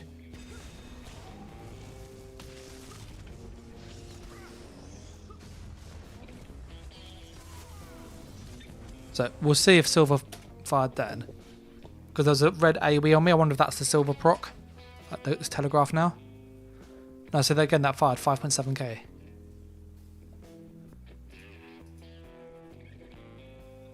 No. Let's do that again. I would like to attack at the start. Because we need to kind of like capture it where the proc fires but in a short fight.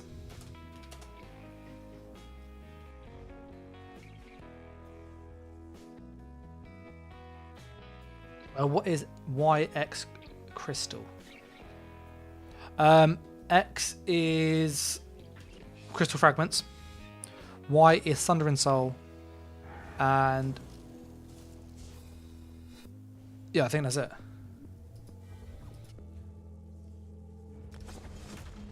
I would like to attack him at the start of the fight though, to like trigger the combat metrics. There you go, so it says I'm in combat still.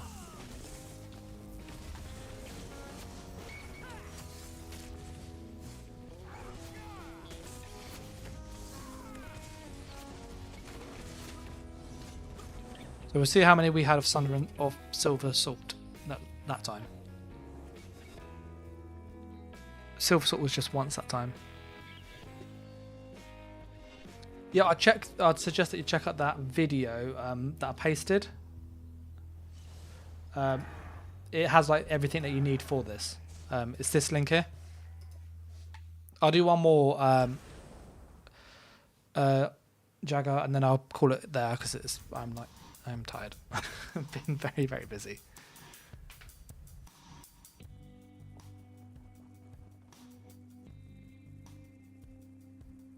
But no, I was pleased at night, but that mag blade worked. I really like that, and the Magden's really good. I'm really happy with how that feels.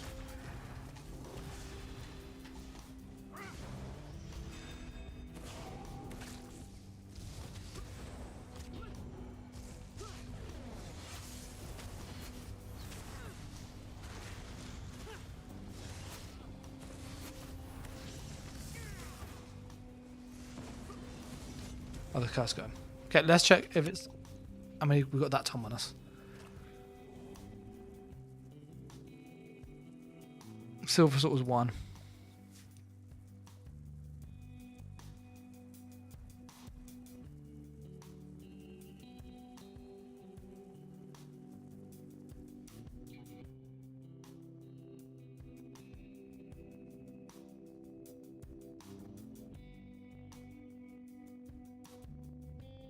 For people curious, I can't paste the link. I'll put the image in my Discord. Let me open it up actually. Open link.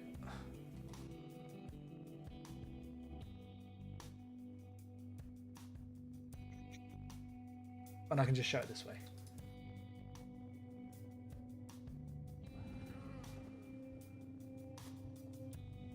So bear with me.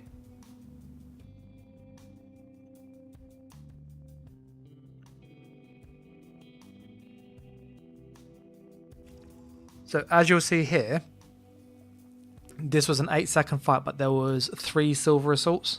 This obviously from the other day, which is what we're just showing. But that set shouldn't fire that often in 8 seconds. I don't know if it's been fixed. Jagger or Jaeger, I think it's pronounced Jaeger actually, was saying he thinks it's fixed. I don't know is the answer. All I know is that set was bugged a week and a half ago, and I don't think there's been any patch notes that's kind of addressed it. But that doesn't mean Sauce haven't fixed it. But I'm going to call it here because it is really late where I am. If you get any questions kind of about the build or just builds generally, leave a comments below. If you want to kind of get a more quick response, I do have a Discord, and I'm generally more active there, to be honest. So I'm just going to paste the link to that quickly. And obviously, if you are like want to support and stuff, there's a YouTube member link somewhere on screen. There's also a Patreon as well. You get like the same perks on either. Jaeger wants to do one more.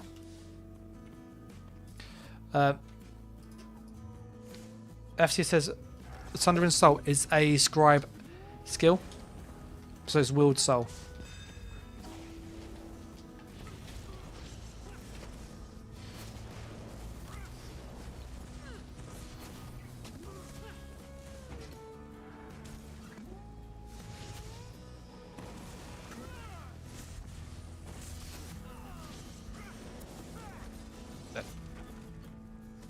So yeah, Topog was asking what about the favourite mythic. It varies. I think the most versatile mythic is Death Dealer's Feet. It gives you health, magic, stamina, which is good for all fights. Marken's really good. Sea Serpent's like hit and miss. Saint and Seduce is very good on some builds. Very good for like bursty brawler builds. It's kind of more of a brawler mythic in my opinion. I really like Wild Hunts, but you are better just using Marken with like 3 Swift. You just get more damage that way and more armor. So yeah. Oakensaw is really good. I think Oakensaw is actually one of the better ones for gank builds, just because with the nature of it, you don't have to spend so much time buffing up. you have all the buffs ready to go. So if you see the target, you can just go straight for it. And there's no kind of, is my rally on? Is my race against time on? Have I got on my Mercy Resolve buff fully charged? Like, there's so many things you have to proc. Whereas with Oakensoul, it's just already on. So Oakensoul, like, gank builds are quite good because they're easy to play. And they hit just as hard as a 2-bar gank in most cases. So I think that each mythic has their own use, but I think Death Deal is like the most versatile. Marken's kind of a close second. Then you have more specialised ones like Sea Serpent or Saint and Seducer. They're kind of more for your brawler PvP players. You then have obviously like Oakensoul, which is kind of more for ganks or just more for ease of access, which I think is still useful. PvE wise, I would think Velothi is very good. I use it on my Arcanist. It's a really good mythic for Arcanist. You basically just beam everything and it dies. Like, it's really, really good. So, yeah. Velothi Amulet for PvE is amazing. Beyond that, there isn't much else. There is one mythic which the video is on Patreon and on YouTube members. It is an exclusive just because of how broke it actually is. But it uses this mythic, so I'll show you the mythic. And it is like completely busted. So it uses Snow Treaders. Snow Treaders is really good. It's really slept on. Like, if you use this with a couple Swift, it's really hard to catch you because you can't be snared. And I've made a PvP build. I called it the Scroll Runner. It runs at movement cap, so like you don't need to sprint. You just walk and you're at movement cap instantly. You're a tank and you can heal people and you can't be stunned. So you cannot be stopped or snared or slowed. You can't be immobilized and you're immune to stuns because of potions. So you can literally just go to any objective, pick it up and walk off and they can't stop you. It's stupid. It's really fun, like really, really trolly. But I haven't made a video, I haven't made it public because of how busted it is as a setup. And it's just really like stupid. But this is really good for that kind of weird build. And there's a few mythics like this that are kind of worth considering. There's another one which, again, this is a really good mythic, but it's very awkward to play with. I'm still farming it, but I've been testing it loads on PTS. This mythic here, Esoteric Greaves. This is basically block reduction all the time if you can find the stam sustain for it. I've been able to make a Magicka Sorcerer of 6,000 stamina recovery while still having 40,000 Magicka. So it's actually a Magicka Sorcerer with 6,000 stamina recovery and 2,800 mag recovery. But it means I can have this for free. Like, this is essentially block all of the time. It is stupidly broken, like, with how tanky you are. And this basically means that your stam bar is just free armor. Like, you don't have to CC break because you are having block. If you get stunned, you've still got this on. So even if you get stunned, you can just sit and stun with 50% damage reduction. It is stupid. But this is like really specialized and you have to really build for this to make this good. Sithis is also worth using, but it's a monster piece. So like, you lose your monster set, but this is a good one for like no CP. I think that's kind of it. And Bloodlord's Embrace. I've played around with this a lot on PTS. This is a really fun mythic if you build for it. You can basically get like infinite block with this on some builds because you can get Magicka every time you block and take damage. But you can then use an Ice Staff, which then makes your block cost Magicka. So then you can block infinitely with this. It's really good against one target. And with Harbinger, it's really fun. Because you just hold on block and people are killing themselves. It's like really trolly. So again, there's like really niche ones that are very fun for certain things. But yeah, the go-to ones, as I said, would be Death Deal is like the best all-rounder with Marken, Sea Serpent and Saint and Seducer for like PvP brawlers, Oakensoul for just, it covers everything. You know, you lose 5 bar slots, you do, but on your bar slots you have a damage skill, you have an armor buff typically, so their 2 skills are already gone. You have a additional damage buff like Race Against Time for Minor Courage, so you often end up getting 3 or 4 buffs that you like get from the mythic anyway, so you only really gain 2 or 3 slots. But that's like the only downside is you get a bit of like bar space limitation. But yeah, I'm going to call it there because it's late. If you get any questions, join the Discord, comments and stuff.